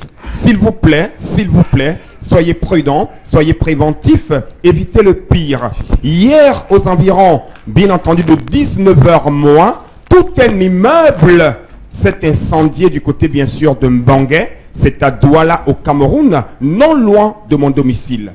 Bien entendu, vraiment, j'étais sidéré, j'étais vraiment étonné, j'ai pleuré énormément à la place, bien sûr, des victimes. C'était hier, aux environs de 19h, du côté, bien sûr, de Mbangé. C'est à Douala vers Koto, non loin de Baoba. Alors, tout un immeuble avec plusieurs studios, avec plusieurs personnes qui habitent de ce côté-là. Ils ont vu les meubles, les chaises, les téléviseurs, les lits, tout, c'est-à-dire tout a été calciné. tout a été calciné. Alors que si ces gens avaient été préventifs, si ces gens regardaient de temps en temps la télévision Equinox et écoutaient la radio Equinox, ces gens devaient éviter le pire. Et comment éviter le pire? C'est tout simplement en achetant son détecteur de fumée ou alors son détecteur de gaz. Alors, chers téléspectateurs, plus besoin de rester derrière comme les tuyaux d'échappement, plus besoin d'être dernier, plus besoin de pleurer demain quand le pire va s'installer. Aujourd'hui, pour éviter les incendies, aujourd'hui, pour éviter le pire à la maison en matière d'incendie, en matière bien sûr de problèmes de gaz c'est-à-dire qui va exploser demain après-demain, la solution est de commander dès à présent votre détecteur de fumée ou alors votre détecteur de gaz commercialisé bien sûr à travers le concept Salaka. Les numéros de téléphone s'affichent au bas de l'écran. Il vous suffira tout simplement d'appeler dès à présent, quel qu'en soit où vous êtes. Vous êtes en Guélémendoka, vous êtes à Yaoundé, vous êtes du côté bien sûr de Koto, du côté de Mbangé, du côté de Bonamoussadi. C'est l'occasion plus que jamais de saisir cette opportunité qui s'ouvre à vous en ce moment en composant les numéros de téléphone qui s'affichent au bas de l'écran, d'appeler, oui, d'appeler et vous aurez votre détecteur de fumée à la maison. L'installation est facile. On peut l'installer soit sur le plafond, dans la cuisine, dans la chambre, au couloir, quel qu'en soit l'endroit où c'est installé à la maison. Une fois qu'il y a quelque chose qui se signale comme un incendie, comme une fumée, ou alors comme un gaz, comme le gaz qui sort de la cuisine, ce détecteur de fumée ou de gaz va directement vous alerter et alerter les voisins. Et là, on pourra éviter le pire. Alors, chers téléspectateurs, n'hésitez surtout pas de l'acheter. C'est important, c'est capital, c'est d'origine et c'est avec 2 ans de garantie. Il est mignon, il est pratique, il est stylé, il est facile à être installé. Il n'encombre pas. Ah ben oui, tout au contraire, il ajoute un plus dans votre maison parce que l'installation de ce détecteur de fumée vient non seulement apporter la prévention, mais également embellir le coin sur lequel il est installé. Alors je rappelle qu'il coûte tout simplement la somme de 11 500 francs. Je n'ai pas dit 150 000, non. Je dis bien 11 500 francs pour avoir votre détecteur de fumée que voici entre mes mains dans son emballage avec tous les accessoires d'installation, la pile bien entendu à l'intérieur. Vous l'installez directement, quel qu'en soit l'endroit où il est installé. Vous êtes bien sûr à l'abri des incendies, vous êtes à l'abri de tout ce qu'il y a comme risque d'incendie à la maison avec ce magnifique détecteur de fumée. Essayez, vous ne serez pas dessus. Commandez dès à présent, vous savez très bien que le concept Salaka ne vend pas n'importe quoi. Quand c'est pas bon, je ne vends pas. Quand c'est pas bon, je ne communique pas. Quand c'est pas bon, je n'associe pas mon image derrière n'importe quoi. Et je suis sur les antennes Equinox Radio-Télévision, le meilleur média d'Afrique. C'est pour vous parler de la qualité commerciale. Et cette qualité commerciale, c'est avec les détecteurs de fumée. Oui, ça détecte la fumée à distance. Ça ne coûte que 11 500 francs seulement. Et comment l'avoir? C'est tout simplement en appelant à nos numéros de téléphone qui s'affichent au bas de l'écran. J'ai dit bien 2 numéros de téléphone qui vous permettront de pouvoir commander votre détecteur de fumée au prix unique de 11 500 francs seulement. À côté, bien sûr, des détecteurs de fumée, on a bien entendu les magnifiques détecteurs de gaz. On a vu des maisons qui sont allées en fumée. On a vu des maisons qui se sont brûlées entièrement parce que l'enfant a oublié de fermer la bouteille de gaz. Aujourd'hui, plus besoin de se plaindre parce qu'avec le détecteur de gaz, une fois que le gaz commence à sentir un tout petit peu, ça signale directement, ça vous alerte et ça alerte même les voisins. Alors que aujourd'hui, on n'a plus besoin, chers téléspectateurs, de dire que j'ai perdu ma maison, j'ai perdu mes biens à la maison, à la boutique, au bureau, parce que la bouteille de gaz était ouverte. C'est terminé tout cela. On va dire bye bye à tout ce qui a comme incendie lié à la bouteille de gaz avec votre détecteur de gaz qui ne coûte que la somme de 15 000 francs seulement. Oui, chacun devrait l'avoir. Ça ne sert à rien de construire une maison à des millions. Ça ne sert à rien de construire une boutique à des millions alors qu'on ne peut pas l'équiper, on ne peut pas sécuriser cette maison. Aujourd'hui, après avoir construit la maison, il faut penser à sécuriser votre maison, à sécuriser votre boutique, votre bureau. Et c'est avec le détecteur de fumée qui ne coûte que 11 500 francs ou alors le détecteur de gaz qui ne coûte que 15 000 francs seulement. À bon entendeur, salut. Prévenir vaut mieux que guérir. Et une fois de plus, Assia, à tous ces gens de Mbangé qui ont vu leur maison, leurs biens aller en fumée. S'il vous plaît, prochainement, commandez votre détecteur de fumée ou alors votre détecteur de gaz. Merci beaucoup. On se retrouve rapidement dans les tout prochains jours. Madame, Monsieur, quant à vous, on vous donne rendez-vous demain. C'est hélas déjà la fin de cette édition de 10-12 le Zénith. Que Dieu bénisse le Cameroun.